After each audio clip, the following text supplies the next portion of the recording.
ब्रह्मादिभ्यो ब्रह्मविद्या सम्प्रदायकर्तृभ्यो वंशऋषिभ्यो महद्भ्यो नमो गुरुभ्यः। सर्वोपप्लवरहितप्रज्ञानगणप्रत्यगर्तो ब्रह्मैवाहमस्मि। ॐ नारायणं पद्मभुं वसिष्ठं शक्तिं च तत्पुत्रपराशरं च व्यासं शुकं गौडपदं महान्तं गोविन्दयोगीन्द्रमथास्य शिष्यं श्रीशङ्कराचार्यमथास्य पद्मपादं च हस्तामलकं च शिष्यं तन्त्रोटकं वार्तिककारमन्यानस्मद्गुरून् सन्ततमागतोऽस्मि। श्रुतिस्मृतिपुराणानामालयं करुणालयं नमामि भगवत्पादशङ्करं लोकशङ्करं।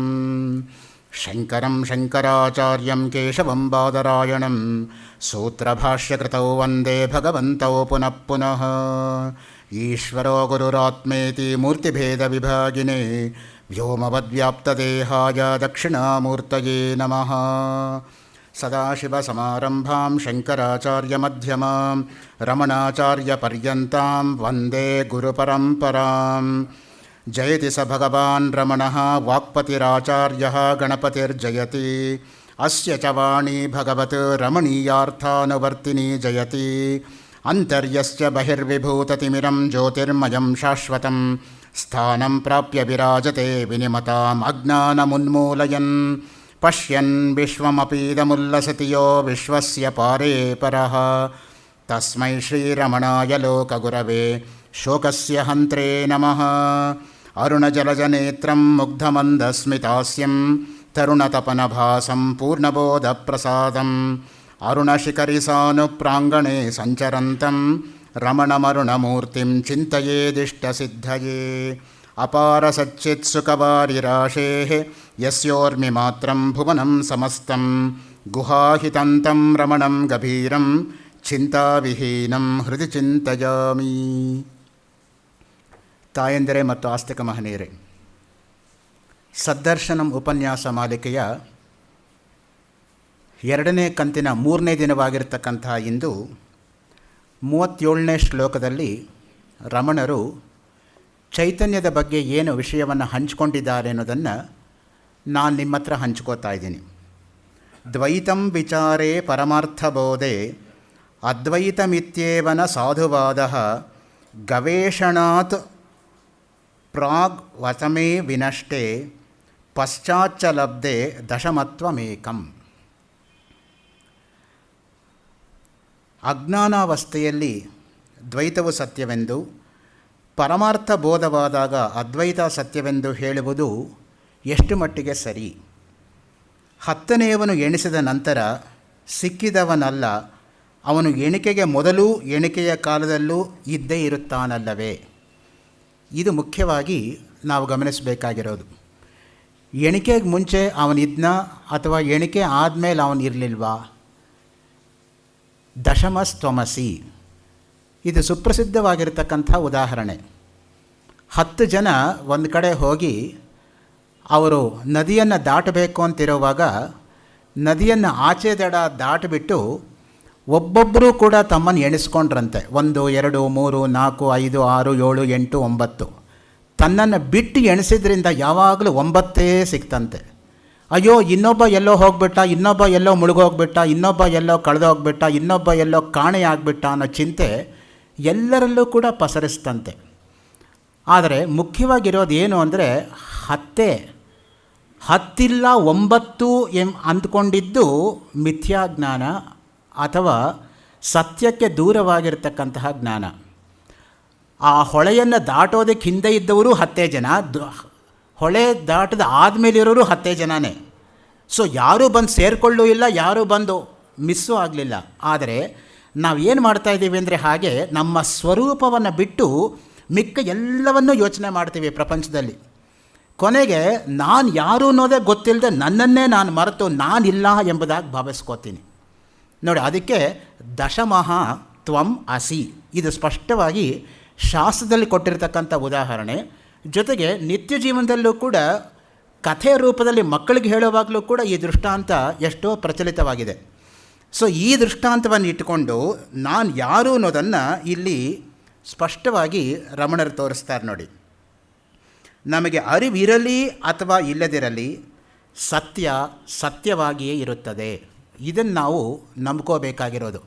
ನನಗೆ ಗೊತ್ತಿಲ್ಲ ಅನ್ನೋದ್ರ ಮಟ್ಟಿಗೆ ಸತ್ಯ ಇಲ್ಲ ಅಂತಲ್ಲ, ಸತ್ಯ ಯಾವಾಗಲೂ ಇದ್ದಿದ್ದೆ. ನನಗೆ ಗೊತ್ತಿದ್ದರೂ ಸತ್ಯ ಇದೆ, ನನಗೆ ಗೊತ್ತಿಲ್ಲದೆ ಹೋದರೂ ಸತ್ಯ ಇದೆ. ಇಲ್ಲಿ ಸತ್ಯ ಅಂದ್ರೇನು? 10 ಜನ ಇದ್ದಾರೆ ಅನ್ನೋದು ಸತ್ಯ. 9 ಇದ್ದಾರೆ ಅಥವಾ 10 ಇಲ್ಲ ಎಂಬತಕ್ಕಂಥದ್ದು ಅಸತ್ಯ. ಅದರಿಂದ ನನ್ನ ಮನಸ್ಸಿಗೆ 10 ಇದ್ದಾರೆ ಅಂತ ಅಂದ್ಕೊಂಡ್ರೂ 10 ಇದ್ದಾರೆ, ನನ್ನ ಮನಸ್ಸಿಗೆ 10 ಇಲ್ಲ ಅಂದ್ಕೊಂಡ್ರೂ 10 ಇದ್ದಾರೆ. ಅಲ್ಲಿಗೇನಾಯಿತು? 10 ಅನ್ನೋದು ಸತ್ಯವೇ ಹೊರತು 10 - 1 ಆಗಲಿ 10 + 1 ಆಗಲಿ ಸತ್ಯವಲ್ಲ. ಅದು ಮುಖ್ಯವಾಗಿ ದೃಷ್ಟಾಂತ ಪುರಸ್ಸರವಾಗಿ ಇಲ್ಲಿ ತೋರಿಸ್ಕೊಡ್ತಾ ಇದ್ದಾರೆ. ನನಗೆ ಅರಿವಿರಲಿ ಅಥವಾ ಇಲ್ಲದಿರಲಿ ಸತ್ಯ ಸತ್ಯವಾಗಿಯೇ ಇರುತ್ತದೆ. ಅಹಂತೆಯ ಮೂಲವನ್ನು ಹುಡುಕುವಲಾಗಲಿ ಅದರ ಮೂಲದಲ್ಲಿ ಬೆರೆತು ಹೋದಲಾಗಲಿ ಯಾವಾಗಲೂ ಚಿದ್ವಸ್ತು ಒಂದು ಬೆಳಗುತ್ತಲೇ ಇರುತ್ತದೆ. ಅದಕ್ಕೆ ಚೈತನ್ಯ ಅಂತ ನಾವು ಕರೀತಕ್ಕಂಥದ್ದು. ಆ ಚೈತನ್ಯವನ್ನು ನಾವು ಯಾವತ್ತೂ ಕೂಡ ಮರೆಮಾಚಕ್ಕಾಗಲ್ಲ. ಒಂದೇ ರೀತಿಯಾಗಿ ಚೈತನ್ಯ ಇರುತ್ತೆ ನೋಡಿ. ಆ ದೃಷ್ಟಿಯಿಂದನೇ ನಾವೇನು ಹೇಳ್ತೀವಿ? ಚಿತ್ಯೈ ನಮಃ, ಚಿತ್ ಶಕ್ತಿಯೈ ನಮಃ.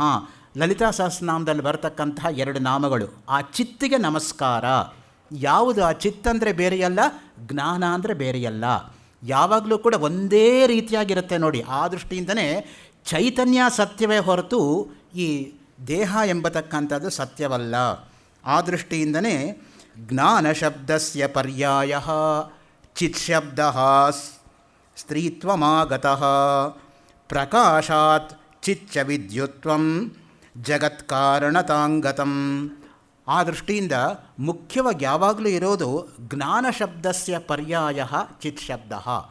ಜ್ಞಾನಕ್ಕೆ ಪರ್ಯಾಯವಾಗಿ ಸಮಾನಾರ್ಥಕವಾಗಿ ನಾವು ಬಳಸ್ತಕ್ಕಂಥ ಇನ್ನೊಂದು ಶಬ್ದ ಯಾವುದು ಅಂದರೆ ಅದೇ ಚಿತ್ ಅಥವಾ ಚೈತನ್ಯ ನೋಡಿ. ಆ ದೃಷ್ಟಿಯಿಂದ ಜ್ಞಾನ ಅನ್ನೋದು ಯಾವತ್ತೂ ಕೂಡ ಸ್ವರೂಪ ಜ್ಞಾನ ಅಂತ ಇಟ್ಕೋಬೇಕಿಲ್ಲಿ ರಮಣರ ದೃಷ್ಟಿನಲ್ಲಿ. ಏಕೆಂದರೆ ಜ್ಞಾನಾದೇವತು ಕೈವಲ್ಯಂ, ಭಗವದ್ಗೀತೆಯಲ್ಲಿ ಮೊದಲ 6 ಕರ್ಮಷಟ್ಕ, ಮಧ್ಯ 6 ಉಪಾಸನಾ ಷಟ್ಕ, ಕೊನೆ 6 ಅಧ್ಯಾಯ ಇದೆಯಲ್ಲ ಅದು ಜ್ಞಾನ ಷಟ್ಕ. ಎಲ್ಲ ಹೇಳಿಬಿಟ್ಟು ಕೃಷ್ಣ ಪರಮಾತ್ಮ ಎಂಥ ಸ್ವಾತಂತ್ರ್ಯ ಕೊಟ್ಟಿದ್ದಾನೆ ನೋಡಿ ಅರ್ಜುನನಿಗೆ. ಯಥೇಚ್ಛಸಿ ತಥಾಕುರು, ನಿನಗೆ ಯಾವ ಸರಿ ಅಂತ ತೋರುತ್ತೋ ಅದು ನೀನು ಮಾಡಪ್ಪ.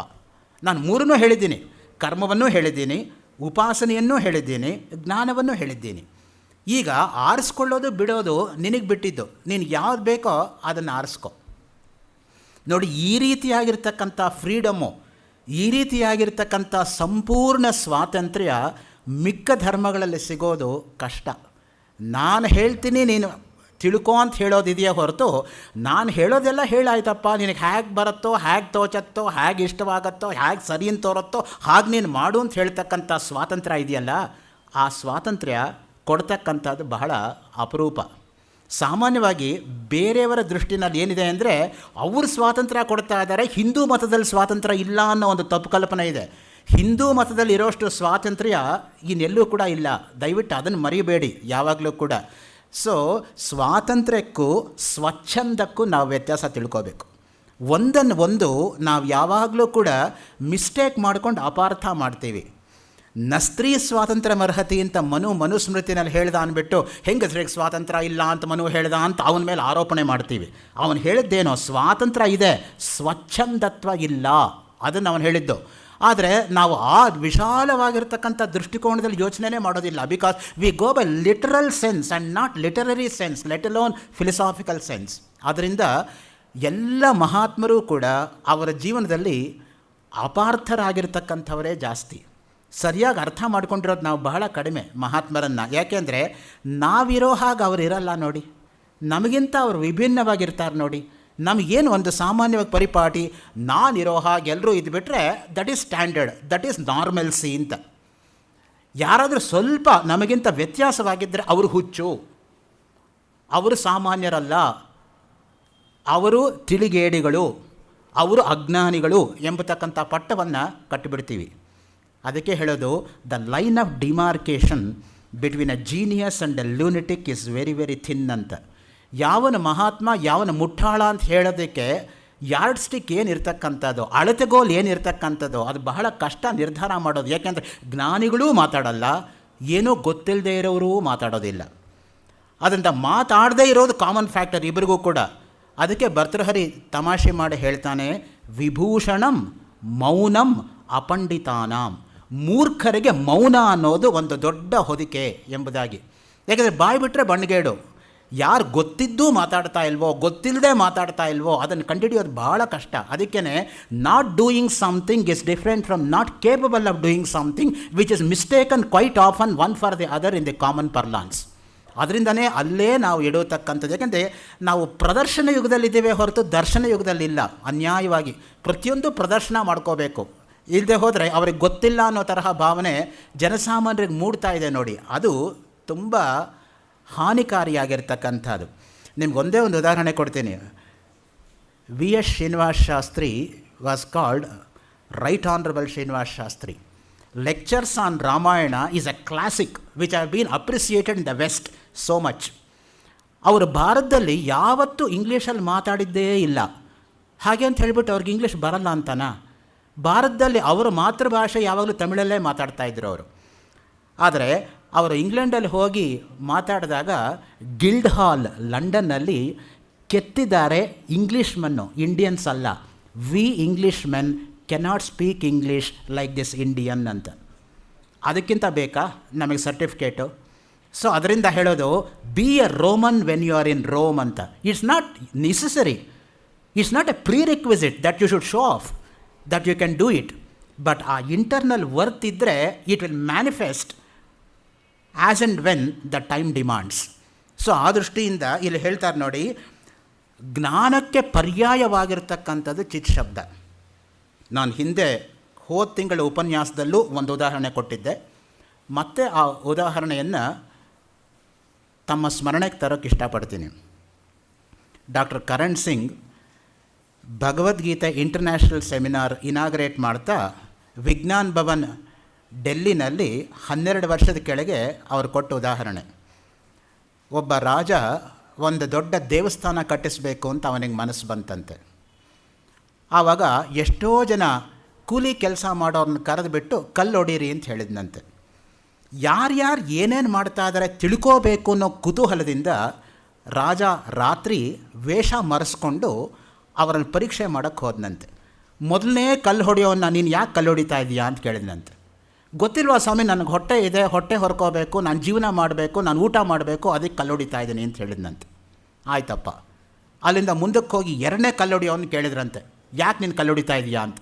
ಅವನು ಹೇಳಿದಂತೆ, ಸ್ವಾಮಿ ನನಗೊಂದು ಸಂಸಾರ ಅನ್ನೋದಿದೆ, ಹೆಂಡತಿ ಮಕ್ಕಳಿದ್ದಾರೆ, ಅವರನ್ನು ಕಾಪಾಡ್ತಕ್ಕಂಥದ್ದು ನನ್ನ ನೈತಿಕ ಹೊಣೆ ಮದುವೆ ಆದಮೇಲೆ, ಅದರಿಂದ ನಾನು ಈ ಕೆಲಸ ಮಾಡ್ತಾಯಿದ್ದೀನಿ. ಆಯಿತು. ಇನ್ನು ಮುಂದಕ್ಕೆ ಹೋಗಿ 3ನೇ ಕಲ್ಲು ಹೊಡಿಯೋನು ಕೇಳಿದ್ರಂತೆ, ನೀನು ಯಾಕೆ ಕಲ್ಲು ಹೊಡಿತಾ ಇದೆಯಾ. ಅವನು ಹೇಳಿದಂತೆ, ನಮ್ಮ ದೇಶದಲ್ಲಿ ಯಾವನೋ ಒಬ್ಬ ರಾಜ ಅಂತಿದ್ದಾನಂತೆ, ಆ ರಾಜ ಏನೋ ಒಂದು ದೊಡ್ಡ ಆಲೋಚನೆ ಇಟ್ಕೊಂಡಿದ್ದಾನಂತೆ, ಒಂದು ದೇವಸ್ಥಾನ ಕಟ್ಟಬೇಕು ಅಂತ, ಅದನ್ನು ನನ್ನ ಎತ್ಕಿಂಚಿತ್ ಸೇವೆ ಮಾಡೋಣ ಅಂತ ನಾನು ಕಲ್ಲು ಹೊಡಿತಾ ಇದ್ದೀನಿ ಅಂತ ಹೇಳಿದ್ರಂತೆ.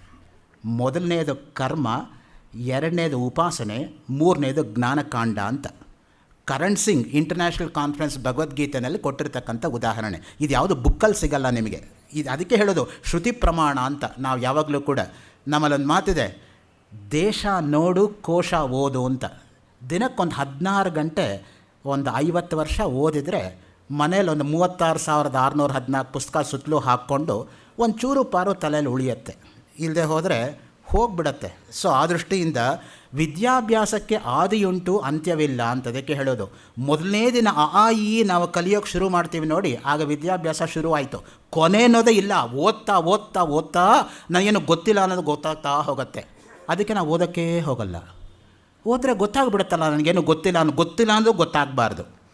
ಅದಕ್ಕೆ ನಮ್ಮಲ್ಲೊಂದು ಮಾತಿದೆ, ಅನಂತ ಶಾಸ್ತ್ರಂ ಬಹುವೇದಿತವ್ಯಂ ಅಲ್ಪಶ್ಚ ಕಾಲಃ ಬಹವಶ್ಚ ವಿಘ್ನಾಃ ಯತ್ಸಾರಭೂತಂ ತದ್ಗ್ರಹೀತವ್ಯಂ ಹಂಸೋ ಯಥ ಕ್ಷೀರಮಿವ ಅಂಬಃ. ಅನಂತ ಶಾಸ್ತ್ರಂ, ತಿಳ್ಕೋಬೇಕಾಗಿರೋ ಶಾಸ್ತ್ರಗಳು ಅನಂತವಾಗಿದೆ. ಒಂದು ಜನ್ಮದಲ್ಲಿ ಒಂದು ಶಾಸ್ತ್ರ ಅರಗಿಸ್ಕೊಳ್ಳೋಕೆ ನಮ್ಮ ಕೈಯಲ್ಲಾಗಲ್ಲ. ಎಲ್ಲ ನಾನು ಮಾತಾಡ್ತೀನಿ ಅಂದರೆ Jack of all master of ನನ್ ಅಂತ ಆಗತ್ತಷ್ಟೆ. ಬಹು ವೇದಿತವ್ಯಂ, ತಿಳ್ಕೋಬೇಕಾಗಿರೋದು ಅಗಾಧವಾಗಿದೆ. ಅಲ್ಪಶ್ಚ ಕಾಲಃ, ನಮ್ಮಲ್ಲಿರೋ ಕಾಲ ಬಹಳ ಕಡಿಮೆ. ಯಾಕೆ ಭರ್ತೃಹರಿ ಹೇಳೋ ಹಾಗೆ 100 ವರ್ಷ ಒಬ್ಬ ಮನುಷ್ಯ ಬದುಕಿದ್ದಾನೆ ಅಂದರೂ ಕೂಡ 50 ವರ್ಷ ನಿದ್ದೆಯಲ್ಲಿ ಹೋಯಿತು. ಆ 50 ವರ್ಷದಲ್ಲಿ 40 ವರ್ಷ ತೀರಾ ಚಿಕ್ಕ ವಯಸ್ಸಲ್ಲಿ ಏನೂ ಮಾಡೋಕ್ಕಾಗಲಿಲ್ಲ, ತೀರಾ ವಯಸ್ಸಾದ ಮೇಲೂ ಏನೂ ಮಾಡೋಕ್ಕಾಗಲಿಲ್ಲ. ಇನ್ನು ಇರೋದು 10 ವರ್ಷ. ಆ 10 ವರ್ಷವೂ ಸಮಯ ಹಾಳು ಮಾಡ್ಕೊಂಡ್ಬಿಟ್ರೆ ಇನ್ನು ಯಾವಾಗಪ್ಪ ನೀನು ಓದೋದು? ಸೌಖ್ಯಂ ಕುತಃ ಪ್ರಾಣಿನಾಂ, ಅದು ಅವ್ನು ಕೇಳ್ತಕ್ಕಂಥದ್ದು. ಯಾವಾಗ ಅಂತ ನೀನು ಓದ್ತೀಯ? ನಾಳೆ ನಾಳೆ ಅಂದರೆ ಅದು ನಾಳೆ ಹಾಗೇ ಇರುತ್ತೆ, ಬರೆದಿರೋದು ನಾಳೆ ಬೋರ್ಡ್ ಮೇಲೆ. ನಾಳೆ ಇವತ್ತು ಆಗೋದೇ ಇಲ್ಲ. ಅದನ್ನೇ ಹೇಳೋದು, ನಾಳೆ ಮಾಡೋದು ಇವತ್ತು ಮಾಡು, ಇವತ್ತು ಮಾಡೋದು ಈಗಲೇ ಮಾಡು ಅಂತ. ಸೊ ಯಾವಾಗಲೂ ಕೂಡ ಶುಭಸ್ಯ ಶೀಘ್ರಂ. ಒಳ್ಳೆಯ ವಿಷಯಗಳು ನಮ್ಮ ಮನಸ್ಸಿಗೆ ಬರೋದೇ ಕಷ್ಟ. ಬಂದಾಗ ಅದನ್ನು ತಡ ಮಾಡಬಾರ್ದು, ತಕ್ಷಣ ಮಾಡಿಬಿಡ್ಬೇಕು ಅದನ್ನು. ಯಾಕಂದರೆ ತಕ್ಷಣ ಇನ್ನೊಂದು ಕೆಟ್ಟ ಆಲೋಚನೆ ಬರುತ್ತೆ ಹಿಂದೆಯೇ. ಇವತ್ತೇ ಯಾಕೆ ಮಾಡಬೇಕು, ಈಗಲೇ ಯಾಕೆ ಮಾಡಬೇಕು, ಹೀಗೆ ಯಾಕೆ ಮಾಡಬೇಕು, ಕೊನೆಗೆ ಮಾಡೋದೇ ಇಲ್ಲ. ಅದನ್ನು ಅಂದ್ಕೊಂಡಾಗ ಮಾಡಿಬಿಡಬೇಕು, ಯಾವುದೇ ಒಳ್ಳೆಯ ವಿಷಯ ಆದರೂ ಕೂಡ. ಅದಕ್ಕೆ ಹೇಳ್ತಾರೆ ನೋಡಿ, ಜ್ಞಾನಕ್ಕೆ ಪರ್ಯಾಯವಾಗಿರ್ತಕ್ಕಂಥ ಶಬ್ದ ಯಾವುದಂದರೆ ಅದೇ ಚಿತ್ ಶಬ್ದ. ಪ್ರಕಾಶ ಚಿಚ್ಚ ವಿದ್ಯುತ್ವಂ. ಆ ಚೈತನ್ಯ ಹೆಂಗಿದೆ ಅಂದರೆ ಸ್ವಯಂ ಪ್ರಕಾಶ ಸ್ವರೂಪ. ಈ ಪ್ರಕಾಶಕ್ಕೆ ಇನ್ನು ಯಾವುದರ ಬೇರೆ ಪ್ರಕಾಶವೂ ಬೇಕಾಗಿಲ್ಲ. ಇದರಿಂದ ಮಿಕ್ಕೆಲ್ಲವೂ ಪ್ರಕಾಶವಾಗತ್ತೆ ಹೊರತು ಇದಕ್ಕೆ ಮತ್ತೊಂದರ ಪ್ರಕಾಶ ಅನ್ನೋದು ಬೇಕಿಲ್ಲ. ನ ತತ್ರ ಸೂರ್ಯೋ ಭಾತಿ ನ ಚಂದ್ರ ತಾರಕಂ ನೇಮಾ ವಿದ್ಯುತೋ ಭಾಂತಿ ಕುತೋಯಮಗ್ನಿ ತಮೇವ ಭಾಂತಮನುಭಾತಿ ಸರ್ವಂ ತಸ್ಯ ಭಾಸಾ ಸರ್ವಮಿದಂ ವಿಭಾತಿ. ಅದಕ್ಕೆ ಹೇಳೋದು, ಅದರ ಒಂದು ಪ್ರಕಾಶದಿಂದ ಮಿಕ್ಕೆಲ್ಲವೂ ಬೆಳಗ್ತಾ ಇದೆಯೇ ಹೊರತು ಅದು ಸ್ವಯಂ ಪರಿಪೂರ್ಣವಾಗಿರ್ತಕ್ಕಂಥ ಚೈತನ್ಯ. ಅದಕ್ಕೆ ಇನ್ನು ಯಾವುದರ ಆಸರೆಯೂ ಬೇಕಾಗಿಲ್ಲ. ಅದಕ್ಕೇ ದಕ್ಷಿಣಾಮೂರ್ತಿ ಸ್ತೋತ್ರ ಶಂಕರ ಭಗವತ್ಪಾದರ ಮೇಲೆ ಸುರೇಶ್ವರಾಚಾರ್ಯರು ಮಾನಸೋಲ್ಲಾಸ ಅನ್ನೋ ವ್ಯಾಖ್ಯಾನ ಮಾಡ್ತಾ 11ನೇ ಅಧ್ಯಾಯದ ಕೊನೆಯ ಶ್ಲೋಕದಲ್ಲಿ ಪ್ರಕಾಶಸ್ಯ ಪ್ರಕಾಶೋಯಂ ಪ್ರಕಾಶೇನ ಪ್ರಕಾಶ್ಯತಾಮ್ ಅಂತ ಬರೀತಾರೆ. ಪ್ರಕಾಶಕ್ಕೂ ಪ್ರಕಾಶ ಸ್ವರೂಪದಲ್ಲಿರ್ತಕ್ಕಂಥ ಯಾವ ಚೈತನ್ಯ ಸ್ವರೂಪ ಇದೆಯೋ ಆ ಚೈತನ್ಯ ಎಂಬತಕ್ಕಂಥದ್ದು ನನಗೆ ಆಂತರಿಕವಾಗಿ ಶಕ್ತಿಯನ್ನು ಕೊಡಲಿ. ಅಂತಃಶಕ್ತಿ ನಮಗೆ ಬೇಕಾಗಿರೋದು ಬಾಹ್ಯ ಶಕ್ತಿ ಅಲ್ಲ. ಬಾಹ್ಯ ಶಕ್ತಿ ಹುಡುಗೋಗುತ್ತೆ, ಇವತ್ತಿರುತ್ತೆ ನಾಳೆ ಹೋಗುತ್ತೆ ವಯಸ್ಸಾದ ಮೇಲೆ. ಹರತಿ ನಿಮೇಷಾತ್ ಕಾಲ ಸರ್ವಂ ಮಾಯಾಮಯಮಿದಂ ಅಖಿಲಂ ಹಿತ್ವ ಬ್ರಹ್ಮಪದತ್ವಂ ಪ್ರವಿಶ ವಿದಿತ್ವ. ಅದಕ್ಕೆ ಹೇಳಿರೋದು, ಇದೆಲ್ಲ ಮಾಯೆ, ಇದೆಲ್ಲವೂ ಕೂಡ ಕ್ಷಣಿಕ, ಇದೆಲ್ಲವೂ ಕೂಡ ತೋರಿಕೆ, ಇದೆಲ್ಲವೂ ಕೂಡ ಕಾಲ್ಪನಿಕೆ. ನಿಜವಾಗಿರ್ತಕ್ಕಂಥದ್ದು ಯಾವುದೋ ಅದೇ ಸತ್ಯವಾಗಿರೋದು. ಆ ದೃಷ್ಟಿಯಿಂದನೇ ಚಿನ್ಮಾತ್ರಂ ಏಕಂ ಅಭಯಂ. ಭಾಗವತದಲ್ಲಿ 4ನೇ ಅಧ್ಯಾಯ 7-16. ನಿನ್ನೆ ಒಬ್ಬರು ಪುಣ್ಯಾತ್ಮರು ನನಗೆ ಇಸ್ಕಾನ್ ಅವರು ಪಬ್ಲಿಷ್ ಮಾಡಿರ್ತಕ್ಕಂಥ ಭಾಗವತ 6ನೇ ಅಧ್ಯಾಯ ಆಚೆ ಕಡೆ ಕೊಟ್ಟರು. ಸೊ ಇರಲಿ, ಯಾಕೆ ಹೇಳ್ತಾ ಇದ್ದೀನಿ ಅಂದರೆ ಚಿನ್ಮಾತ್ರಂ ಏಕಂ ಅಭಯಂ. ಅಭಯಂ ವೈ ಜನಕ ಪ್ರಾಪ್ತೋಸಿ. ಸ್ಪಷ್ಟವಾಗಿ ಶ್ರುತಿ ಹೇಳ್ತಾ ಇದೆ. ಭಯ ಯಾವುದು ಬರುತ್ತೆ ಅಂದರೆ 2 ವಸ್ತು ಇರುವಾಗ ಭಯ ಹೊರತಾಗತ್ತೆ. ಇರೋದೇ 1 ವಸ್ತು ಇರುವಾಗ ಹೊಡೆಯೋರು ಯಾರು, ಹೊಡೆಸ್ಕೊಳ್ಳೋರು ಯಾರು? ಯತ್ರ ಸರ್ವಂ ಆತ್ಮೈವಾಭೂತ್ ತತ್ ಕೇನಕಂ ಪಶ್ಯೇತ್ ಕೇನಕಂ ಮನ್ವೀತಾಹ ಕೇನಕಂ ಚಿನ್ವೀತಾಹ. ಸೊ ಈ ದೃಷ್ಟಿಯಿಂದ ಇರೋದೇ ಒಂದು ಚೈತನ್ಯ ಸ್ವರೂಪ ಪಾರಮಾರ್ಥಿಕವಾಗಿ. ಮಿಕ್ಕೆಲ್ಲವೂ ಕೂಡ ಕಾಲ್ಪನಿಕವಾಗಿ ಪ್ರಾಪಂಚಿಕವಾಗಿ ವಸ್ತು ದೃಷ್ಟಿಯಿಂದ ವ್ಯವಹಾರ ಪ್ರಪಂಚದಲ್ಲಿದೆಯೇ ಹೊರತು ಪಾರಮಾರ್ಥಿಕದಲ್ಲಿಲ್ಲ. ಅದಕ್ಕೆ ನಾವು ಸ್ಪಷ್ಟವಾಗಿ ತಿಳ್ಕೋಬೇಕು ಸತ್ತಾ ತ್ರೈವಿಧ್ಯವನ್ನು. ಪ್ರಾತಿಭಾಸಿಕ ಸತ್ಯ, ವ್ಯಾವಹಾರಿಕ ಸತ್ಯ, ಪಾರಮಾರ್ಥಿಕ ಸತ್ಯ. ಪ್ರಾತಿಭಾಸಿಕ ಸತ್ಯ ಯಾವುದು? ನಾನು ನಿನ್ನೆ ಹೇಳಿದ ಹಾಗೆ ಹಾವು ಹಗ್ಗ, ಕಪ್ಪೆ ಚಿಪ್ಪು ಬೆಳ್ಳಿ, ಮರುಮರೀಚಿಕೆ ನೀರು, ಮೋಟು ಮರ ಪುರುಷ, ಇದೆಲ್ಲವೂ ಕೂಡ ತೋರಿಕೆ ಸತ್ಯಗಳು. ಅದರಿಂದ ಅದು ಯಾವುದ್ರಲ್ಲಿ ಬರುತ್ತೆ? ಪ್ರಾತಿಭಾಸಿಕ ಸತ್ಯ, ಪ್ರತಿಭಾಸ, ತೋರಿಕೆ. ಎರಡನೇದು ವ್ಯಾವಹಾರಿಕ ಸತ್ಯ. ಈಗ ನಾನು ಮಾತಾಡ್ತಾ ಇರೋದು, ನೀವು ಕೇಳ್ತಾ ಇರೋದು ಎಲ್ಲ ಸತ್ಯವೇ ವ್ಯವಹಾರದಲ್ಲಿ. ಇದು 2ನೇ ಮಟ್ಟ. ಇಲ್ಲಿಂದ ಮುಂದಕ್ಕೆ ಹೋದರೆ ಮೇಲಿರೋದು ಪಾರಮಾರ್ಥಿಕ ಸತ್ಯ. ಪಾರಮಾರ್ಥಿಕ ಸತ್ಯ ಅಂದ್ರೇನು? ಬ್ರಹ್ಮ ಸತ್ಯಂ ಜಗನ್ಮಿಥ್ಯ ಜೀವೋ ಬ್ರಹ್ಮೈವ ನ ಅಪರಹ.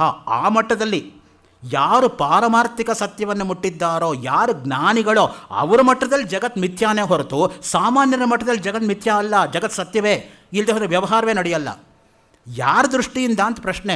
ಜೀವನ್ಮುಕ್ತನಿಗೆ ಪ್ರಪಂಚ ಸುಳ್ಳು, ಸ್ಥಿತಪ್ರಜ್ಞನಿಗೆ ಪ್ರಪಂಚ ಸುಳ್ಳು. ಆದರೆ ಸಾಮಾನ್ಯರಿಗೆ ಪ್ರಪಂಚ ಸುಳ್ಳಲ್ಲ. ಏಕೆಂದರೆ ನಾವಿನ್ನೂ ಅದರಿಂದ ಮೇಲಕ್ಕೆ ಹೋಗೋಕ್ಕಾಗಿಲ್ಲ. ಆ ದೃಷ್ಟಿಯಿಂದ ಇರಬೇಕು, ಇದ್ದು ಜಯಿಸಬೇಕು ಅನ್ನೋ ಹಾಗೆ ಕರ್ಮ ಮಾಡಲೇಬೇಕು. ಕುರ್ವನ್ನೇವೇಹ ಕರ್ಮಾಣಿ ಜಿಜೀವಿಶೇಷತಂ ಸಮಾಹ ಏವಂತ್ವಯಿ ನಾನ್ಯತೆ ತೋಸ್ತಿ ನ ಕರ್ಮ ಲಿಪ್ಯತೆ ನರೇ ಕರ್ಮಣ್ಯ ಕರ್ಮಯ ಪಶ್ಯೇತ್ ಅಕರ್ಮಣಿ ಚ ಕರ್ಮಯ. ಅದಕ್ಕೆ ಹೇಳೋದು, ಕರ್ಮ ಮಾಡು, ಆದರೆ ಫಲದ ಬಗ್ಗೆ ಅಪೇಕ್ಷೆ ಇಟ್ಕೋಬೇಡ.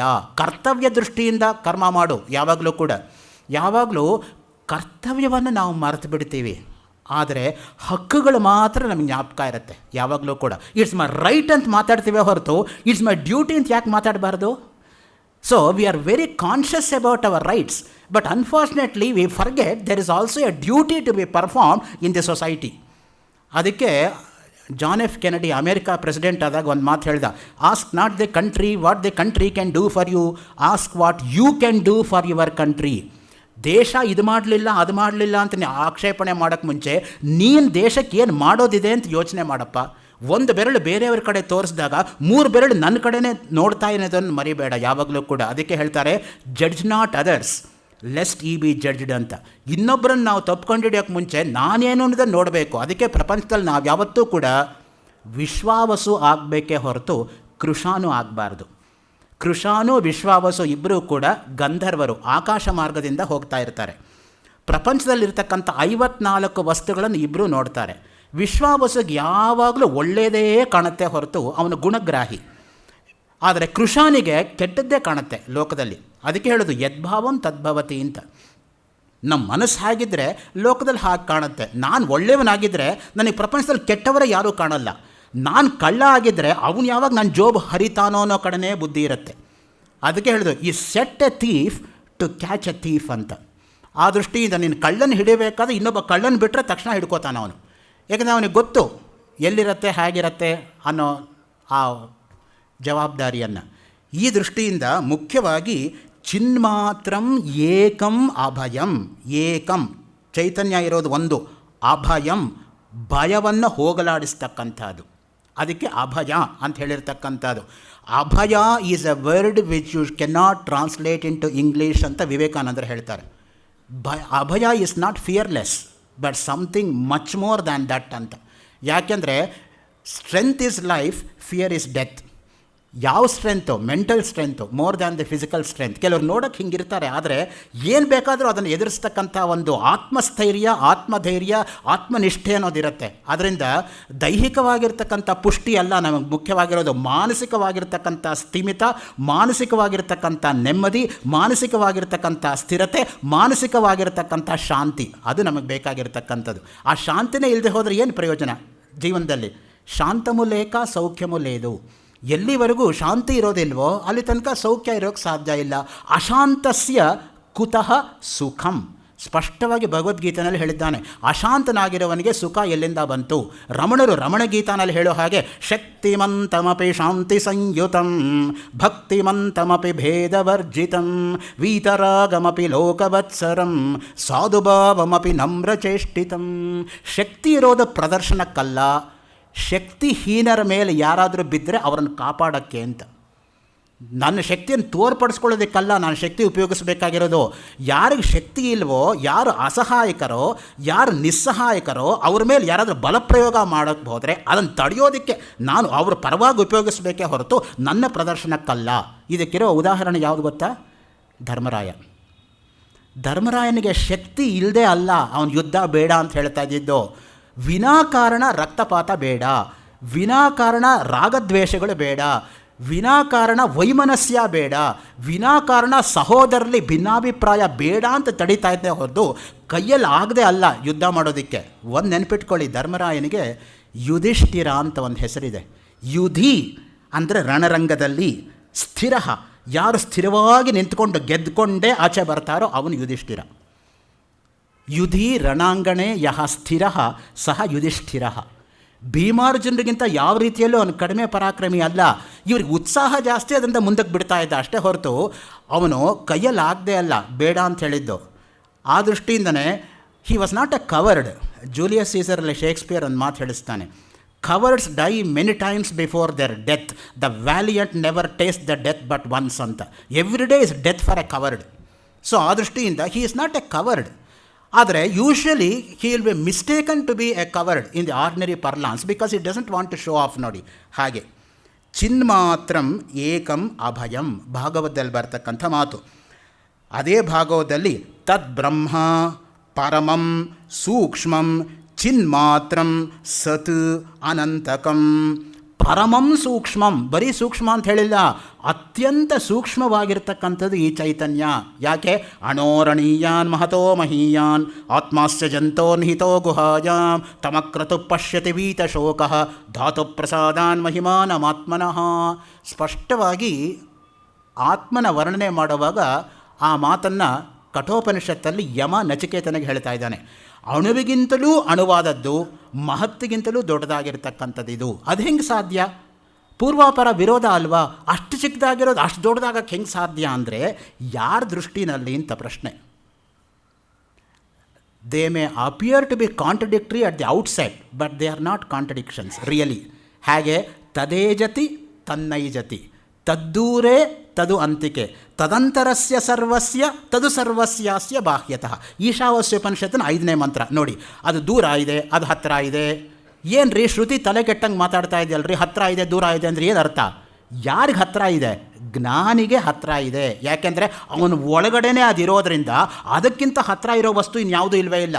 ಅದಂಥ ಜ್ಞಾನಿ ದೃಷ್ಟಿಯಿಂದ ಹತ್ತಿರವೇ. ಯಾರಿಗೆ ದೂರ? ಅಜ್ಞಾನಿಗೆ ಯಾವತ್ತೂ ದೂರವೇ ಅದು. ಏಕೆಂದರೆ ಅವನಿಗೆ ಹತ್ತಿರವೂ ಕೂಡ ಸುಳಿಯೋಕ್ಕಾಗಲ್ಲ ಅದನ್ನು. ಪರ್ವತವದ್ ಅಕಂಪ್ಯ, ಆಚಾರ್ಯ ಶಂಕರರ ಭಾಷೆಯಲ್ಲಿ ಅನ್ವಯಿಸಿದ್ದಾರೆ. ಸೊ ಪರ್ವತವನ್ನು ಹೇಗೆ ನಾವು ಅಲ್ಲಾಡ್ಸೋಕ್ಕಾಗೋದಿಲ್ವೋ, ಜ್ಞಾನಿಯನ್ನು ಹಂಗೆ ಅಲ್ಲಾಡ್ಸೋಕ್ಕಾಗಲ್ಲ ಅಂತ. ಜ್ಞಾನಿ ಸ್ಥಿರವಾಗಿ ನಿಂತಿರ್ತಾನೆ ಯಾವಾಗಲೂ ಕೂಡ. ಆ ದೃಷ್ಟಿಯಿಂದನೇ ಇಲ್ಲಿ ಹೇಳ್ತಾ ಇದ್ದಾರೆ ನೋಡಿ, ಅತ್ಯಂತ ಸೂಕ್ಷ್ಮವಾದದ್ದು ತದ್ ಬ್ರಹ್ಮ ಪರಮಂ ಸೂಕ್ಷ್ಮಂ. ಪರಮಂ ಸೂಕ್ಷ್ಮಂ ಅಂದರೆ ಪರಮಾಣುವಷ್ಟು ಸೂಕ್ಷ್ಮ ಅನ್ನೋ ಅರ್ಥದಲ್ಲಿ. ಲೋಕಕ್ಕೆ ಪರಮಾಣುವನ್ನು ಕೊಟ್ಟವರು ಭಾರತೀಯರು, ಮರಿಬೇಡಿ. We need not learn Dalton's atomic theory from the West. We already had our own atomic theory. ನಮ್ಮ ನ್ಯಾಯಶಾಸ್ತ್ರದಲ್ಲಿ ಪರಮಾಣು ಅಂದರೆ ಏನು ಅನ್ನೋದನ್ನು ಡಿಫೈನ್ ಮಾಡಿದ್ದಾರೆ. ಜಾಲಸೂರ್ಯ ಮರೀಚಿಸ್ತಂ ಯತ್ ಸೂಕ್ಷ್ಮಂ ದೃಶ್ಯತೆ ರಜಃ ತಸ್ಯ ಷಷ್ಠಸ್ತು ಯೋ ಭಾಗಃ ಪರಮಾಣು ಸ ಉಚ್ಯತೆ. ನೋಡಿ, ಪರಮಾಣು ಡೆಫಿನೇಷನ್ ಏನು? ಆ ತೆಗೆದಿರ್ತಕ್ಕಂಥ ಕಿಟಕಿ ಒಳಗಡೆ ಆಚೆಯಿಂದ ಒಂದು ಧೂಳಿನ ಕಣ ಒಳಗಡೆ ಬಂದರೆ ಅದನ್ನು 6ನೇ ಒಂದು ಭಾಗ ಕಟ್ ಮಾಡಿದರೆ ಆ 6ನೇ ಒಂದು ಭಾಗ ಏನಾಗತ್ತೋ ಅದು ಪರಮಾಣು ಅಂತ. That is the definition of paramanu in Indian tradition. Ancient Indian sciences ಅಂತ ಮಾತಾಡೋದಾದರೆ ಈ ವಿಷಯಗಳೆಲ್ಲ ನಾವು ಹೇಳಬೇಕಾಗತ್ತೆ. ಸೊ ಆ ದೃಷ್ಟಿಯಿಂದ ಚಿನ್ಮಾತ್ರಂ ಏಕಂ ಅಭಯಂ ತದ್ಬ್ರಹ್ಮ ಪರಮಂ ಸೂಕ್ಷ್ಮಂ ಚಿನ್ಮಾತ್ರಂ ಸತ್ ಅನಂತರಂ. ಸತ್ ಶಬ್ದವನ್ನು ನಾವು ಬಿಡೋ ಹಾಗೆ ಇಲ್ಲ. ಯಾಕೆಂದರೆ ಸತ್ಯಂ ಜ್ಞಾನಮನಂತಂ ಬ್ರಹ್ಮ. ಸತ್ ಅದು ಅಂದ್ರೇನು? ಯಾವಾಗಲೂ ಒಂದೇ ರೀತಿಯಾಗಿರೋದು. ತ್ರಿಕಾಲ ಅಬಾಧ್ಯತ್ವಂ ಸತ್ಯತ್ವಂ. ಭೂತ ಭವಿಷ್ಯದ ವರ್ತಮಾನ ಕಾಲದಲ್ಲಿ ವ್ಯತ್ಯಾಸವಾಗದೆ ಏಕರೂಪವಾಗಿ ಯಾವುದಿರುತ್ತೋ ಅದೇ ಸತ್ಯ. ದೇಹ ಹಂಗಿರಕ್ಕೆ ಸಾಧ್ಯನಾ? ಕ್ಷಣ ಕ್ಷಣಕ್ಕೆ ದೇಹ ವ್ಯತ್ಯಾಸ ಆಗ್ತಾ ಇರುತ್ತೆ ನೋಡಿ. ಈ ಉಪನ್ಯಾಸ ಶುರು ಮಾಡಿರ್ತಕ್ಕಂಥ ನಾನಲ್ಲ ಈಗ ದೇಹ ದೃಷ್ಟಿಯಿಂದ. ಏಕೆಂದರೆ ನನ್ನ ದೇಹಕ್ಕೆ 27 ನಿಮಿಷ ವಯಸ್ಸಾಗೋಯ್ತು ಶುರು ಮಾಡಿದಾಗಲಿಂದ. 27 ನಿಮಿಷ ಮುದಿ ಆಯಿತು ಈ ದೇಹ ಅನ್ನೋದು ಶುರು ಮಾಡೋದಕ್ಕಿಂತ. ಅದೇ ಸತ್ಯ. Whether you accept it or not, that is reality. ಯಾವತ್ತೂ ಕೂಡ ನಾವು ಅದನ್ನು ವ್ಯತ್ಯಾಸ ಮಾಡೋದಕ್ಕೆ ಬರೋದಿಲ್ಲ. ಅದಕ್ಕೆ ನಾನು ಮೊನ್ನೆ ಉಪನ್ಯಾಸದಲ್ಲಿ ರಂಗಪ್ರಿಯ ಮಾತು ಕೋಟ್ ಮಾಡಿದ್ದು, body is nothing but A leaky bucket, don't ever trust this bucket ಅಂತ. ಸೊ ಯಾವಾಗಲೂ ಕೂಡ ತೂತಾಗಿರ್ತಕ್ಕಂಥ ಮಡಿಕೆನಲ್ಲಿ ನೀರು ನಿಲ್ಲಕ್ಕೆ ಸಾಧ್ಯನಾ? ನೀರು ಜಿನುಗಿ ಜಿನುಗಿ ಜಿನುಗಿ ಹೇಗೆ ಮಡಿಕೆ ಬರದಾಗಿ ಬಿದ್ದೋಗುತ್ತೋ ಹಾಗೆ ದೇಹ ಅನ್ನೋ ಮಡಿಕೆಯಿಂದ ಆಯುಸ್ಸು ಅನ್ನೋ ಕಣಗಳು ಪ್ರತಿಕ್ಷಣ ಆಚೆ ಹೋಗಿ ಹೋಗಿ ಹೋಗಿ ಯಾವತ್ತೋ ದೇಹ ಬಿದ್ದೋಗುತ್ತೆ ಅಷ್ಟೆ. ಅದಕ್ಕೆ what cannot be cured must be endured. ಆ ದೃಷ್ಟಿಯಿಂದನೇ ನಾವು ಯಾವಾಗಲೂ ಕೂಡ ಸಾವು ಅಂದರೆ ಭಯಪಟ್ಟು ಪ್ರಯೋಜನ ಇಲ್ಲ. ಯಾಕೆಂದರೆ ಒಂದಲ್ಲ ಒಂದಿನ ದೇಹತ್ಯಾಗ ಆಗ್ತಕ್ಕಂಥದ್ದು ಖಂಡಿತವೇ. ಜಾತಸ್ಯ ಹಿ ಧ್ರುವೋ ಮೃತ್ಯು ಧ್ರುವಂ ಜನ್ಮ ಮೃತಸ್ಯ ಚ ತಸ್ಮಾದ್ ಅಪರಿಹಾರ್ಯಾರ್ಥೆ ನತ್ವಂ ಶೋಚಿಸು ಅರ್ಹಸಿ. ಅದಕ್ಕೆ ಕೃಷ್ಣ ಅರ್ಜುನಿಗೆ ಹೇಳಿರೋದು, ಹುಟ್ಟಿದವರೆಲ್ಲ ಸಾಯಲೇಬೇಕಪ್ಪ, ಸತ್ತವರೆಲ್ಲ ಮತ್ತೆ ಹುಟ್ಟಲೇಬೇಕು. ಆದ್ದರಿಂದ ಯಾತಕ್ಕೆ ಯೋಚನೆ ಮಾಡ್ತೀಯಾ? ನಿನ್ನ ಕರ್ತವ್ಯ ಏನು? ರಣರಂಗಕ್ಕೆ ಬಂದು ಯುದ್ಧ ಮಾಡಲ್ಲ ಅಂದರೆ ಕ್ಷತ್ರಿಯನಿಗೆ ಉಚಿತಾನ ನೀನು ಮಾಡ್ತಾ ಇರೋದು? ಬಾಣಪ್ರಯೋಗ ಮಾಡು. ಹತೋವಾ ಪ್ರಾಪ್ಸಸೆ ಸ್ವರ್ಗಂ ಜಿತ್ವಾ ವಾ ಭೋಕ್ಷಸೆ ಮಹಿಂ. ಎಂಥ ಮಾತು ಹೇಳ್ತಾ ನೋಡಿ. ಗೆದ್ದರೆ ಆವಾಗಲೂ ನಿನಗೆ ರಾಜ್ಯ ಸಿಗತ್ತೆ, ಸತ್ತರೆ ವೀರ ಸ್ವರ್ಗ ಸಿಗತ್ತೆ. Either way it is good for you, go and fight. ಅಷ್ಟೇ ಅವನು ಹೇಳಿರೋದು. ಸ್ವಧರ್ಮೇ ನಿಧನಂ ಶ್ರೇಯ ಪರಧರ್ಮೋ ಭಯಾವಹ. ಸ್ವಧರ್ಮ ಅಂದರೆ ಅಷ್ಟೇ ಇರತಕ್ಕಂಥದ್ದು. ಅವರವರ ನಿಷ್ಠೆಗೆ ಅನುಗುಣವಾಗಿ ಅವರವರ ಕೆಲಸವನ್ನು ಅವರವರು ಅಚ್ಚುಕಟ್ಟಾಗಿ ಅದರಲ್ಲೇ ಮಾಡ್ತಾಯಿದ್ರೆ ಅವರವ್ರಿಗೆ ಅದರಲ್ಲೇ ಮುಕ್ತಿ ಅಂತ. ಆ ದೃಷ್ಟಿಯಿಂದ ಯಾರು ಇನ್ನೊಬ್ಬರನ್ನು ಇಮಿಟೇಟ್ ಮಾಡಬೇಕಾಗಿಲ್ಲ. ಪ್ರತಿಯೊಂದು ಕೆಲಸವೂ ಶ್ರೇಷ್ಠವೇ. ಅವರವರು ಮಾಡೋ ಕೆಲಸವನ್ನು ಅವರವರೇ ಮಾಡಬೇಕು. ಕ್ಷತ್ರಿಯನಿಗೆ ಅತ್ಯಂತ ಒಳ್ಳೆಯ ಸಾವು ಅಂದರೆ ಯುದ್ಧದಲ್ಲಿ ಸಾಯೋದು. ಅಧ್ಯಾಪಕನಾಗಿರೋವನಿಗೆ ಅತ್ಯಂತ ಒಳ್ಳೆಯ ಸಾವು ಅಂದರೆ ಪಾಠ ಮಾಡ್ತಾ ಮಾಡ್ತಾ ಕ್ಲಾಸ್ ರೂಮಲ್ಲಿ ಮ್ಯಾಸಿವ್ ಹಾರ್ಟ್ ಅಟ್ಯಾಕ್ ಆಗಿ ಸಾಯೋದು. ನಮ್ಮ ತಾತ ಹೋದ ಹಾಗೆ. ಸೊ ಯಾತಕ್ಕೆ ಹೇಳ್ತೀನಿ ಅಂದರೆ, ಯಾವಾಗಲೂ ಕೂಡ that's the best kind of professional death one can expect. ಯಾಕೆ ಅಂತ ಹೇಳಿದ್ರೆ, ಇನ್ನೊಬ್ಬರ ಕೈಗೆ ಸಿಗಬಾರ್ದು, ನರಳಬಾರ್ದು, ಕೊರಗಬಾರ್ದು, ಬೇರೆಯವರಿಗೆ ಅಯ್ಯೋ ಇನ್ನೂ ಹೋಗಲಿಲ್ವಲ್ಲ ಅಂತ ಅನ್ನಿಸ್ಬಾರ್ದು, ಹೋಗ್ಬಿಟ್ನಲ್ಲ ಅಂತ ಅನ್ನಿಸ್ಬೇಕೇ ಹೊರತು ಹೋಗಲಿಲ್ವಲ್ಲ ಅಂತ ಅನ್ನಿಸ್ಕೊಂಡು ಹೋಗಬಾರ್ದು. ಅದಕ್ಕೆ 2 ಕೊಟ್ಬಿಡಪ್ಪ ಕೃಷ್ಣ, ನನ್ನಿನ್ನೇನು ಬೇಡ ಅಂತ ಅರ್ಜುನ ಕೇಳ್ಕೊಳ್ಳೋದು. ಅನಾಯಾಸೇನ ಮರಣಂ ವಿನಾ ದೈನ್ಯೇನ ಜೀವನಂ ಯತ್ಕೃಪಾತಮಹಂ ವಂದೇ ಪರಮಾನಂದ ಮಾಧವಂ. ಎರಡನೇದಾದರೂ ಕೆಲವರಿಗೆ ನಡೆಯುತ್ತೆ, ವಿನಾ ದೈನ್ಯೇನ ಜೀವನಂ. ಇನ್ನೊಬ್ಬರಿಗೆ ದದಾಮಿ ಅನ್ನೋ ಸ್ಥಿತಿ ಇಲ್ಲದೆ ಹೋದರೂ ಕೂಡ ದೇಹಿ ಅನ್ನೋ ಸ್ಥಿತಿ ಇರಲ್ಲ. ಅಷ್ಟು ಮಟ್ಟಿಗೆ ಭಗವಂತ ಕೊಟ್ಟಿರ್ತಾನೆ. ಆದರೆ ಮೊದಲನೇದು ನಡೆಯೋದು ಭಾಳ ಕಷ್ಟ. ಅನಾಯಾಸೇನ ಮರಣಂ, ಯಾರ ಕೈಗೂ ಸಿಗದೆ ಇದ್ದಕ್ಕಿದ್ದಂಗೆ ಹೋಗ್ಬಿಡೋದು. ಎಂಥ ಒಳ್ಳೆಯ ಸಾವು ನೋಡಿ. ನಾವು ಹುಟ್ಟುತ್ತಾ ನಮ್ಮ ತಾಯಂದ್ರಿಗೆ ಕಷ್ಟ ಕೊಟ್ಟು ಬಂದಿದ್ದೀವಿ, ಹೋಗ್ತಾ ಮಕ್ಕಳಿಗೆ ಕಷ್ಟ ಕೊಟ್ಟು ಹೋಗ್ತೀವಿ, ಅಷ್ಟೇ ವ್ಯತ್ಯಾಸ. ಹುಟ್ಟಿದ ಕೂಡಲೇ ಆ ಮಗು ಮತ್ತೆ ಈ ಪ್ರಪಂಚಕ್ಕೆ ಬಂದಲ್ಲ ಅಂತ ಹತ್ಕೊಂಡು ಹುಟ್ಟಿದರೆ ಸುತ್ತಲೂ ಇರೋರು ನಗ್ತಾರೆ. ಹೋದಾಗ ನನ್ನ ಕರ್ಮ ಮುಗೀತು ಅಂತ ಅವನು ನಿರ್ಲಿಪ್ತವಾಗಿ ಹೊಟ್ಟೋದ್ರೆ ಸುತ್ತಲೂ ಇರೋರು ಅಳ್ತಾರೆ, ಅಷ್ಟೇ ವ್ಯತ್ಯಾಸ. ಮಗು ಹತ್ರೆ ಸುತ್ತಲೂ ಇರೋರು ನಗ್ತಾರೆ, ಅವನು ಸತ್ತರೆ ಸುತ್ತಲೂ ಇರೋರು ಅಳ್ತಾರೆ. ಸೊ ಅವನು ಏನೋ ಅದಕ್ಕೆ ಆಪೋಸಿಟ್ ಪ್ರಪಂಚ ಯಾವಾಗಲೂ ಕೂಡ. ಅದೇ ಪ್ರಪಂಚದಲ್ಲಿರ್ತಕ್ಕಂಥ ಒಂದು ವೈಶಿಷ್ಟ್ಯ. ತದ್ಬ್ರಹ್ಮ ಚೈತನ್ಯಂ ಸರ್ವಭೂತೇಷು ಯತ್ತದ್ವಿದ್ಧಿ ಪರಾತ್ಮಕಂ ತೇಜಃ ಸರ್ವತ್ರಗಂ ನಿತ್ಯಂ ನಾನಾಭಾವೇಷು ನಾರದ. ದೇವಿ ಭಾಗವತದಲ್ಲಿ ಈ ಮಾತು ಬರುತ್ತೆ. ಚೈತನ್ಯಂ ಸರ್ವಭೂತೇಷು, ಪ್ರತಿಯೊಬ್ಬರಲ್ಲೂ ಕೂಡ ಚೈತನ್ಯ ಅನ್ನೋದಿದೆ. ಆ ಚೈತನ್ಯಕ್ಕೆ ನಾವು ಬೆಲೆ ಕೊಡಬೇಕು.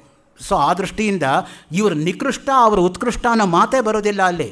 ಯಾಕೆ ಅಂತ ಹೇಳಿದ್ರೆ, ವೈಷಮ್ಯ ನೈರ್ಘೃಣ್ಯೇ ನ ಸಾಪೇಕ್ಷತ್ವಾತ್ ಇತರತ್ ಬಾದರಾಯಣ ವಿರಚಿತ ಬ್ರಹ್ಮಸೂತ್ರ. ಒಬ್ಬರನ್ನ ಕಂಡ್ರೆ ಅತಿಯಾದ ಪ್ರೀತಿ ಇಲ್ಲ, ಇನ್ನೊಬ್ಬರನ್ನ ಕಂಡ್ರೆ ಅತಿಯಾದ ದ್ವೇಷವೂ ಇಲ್ಲ.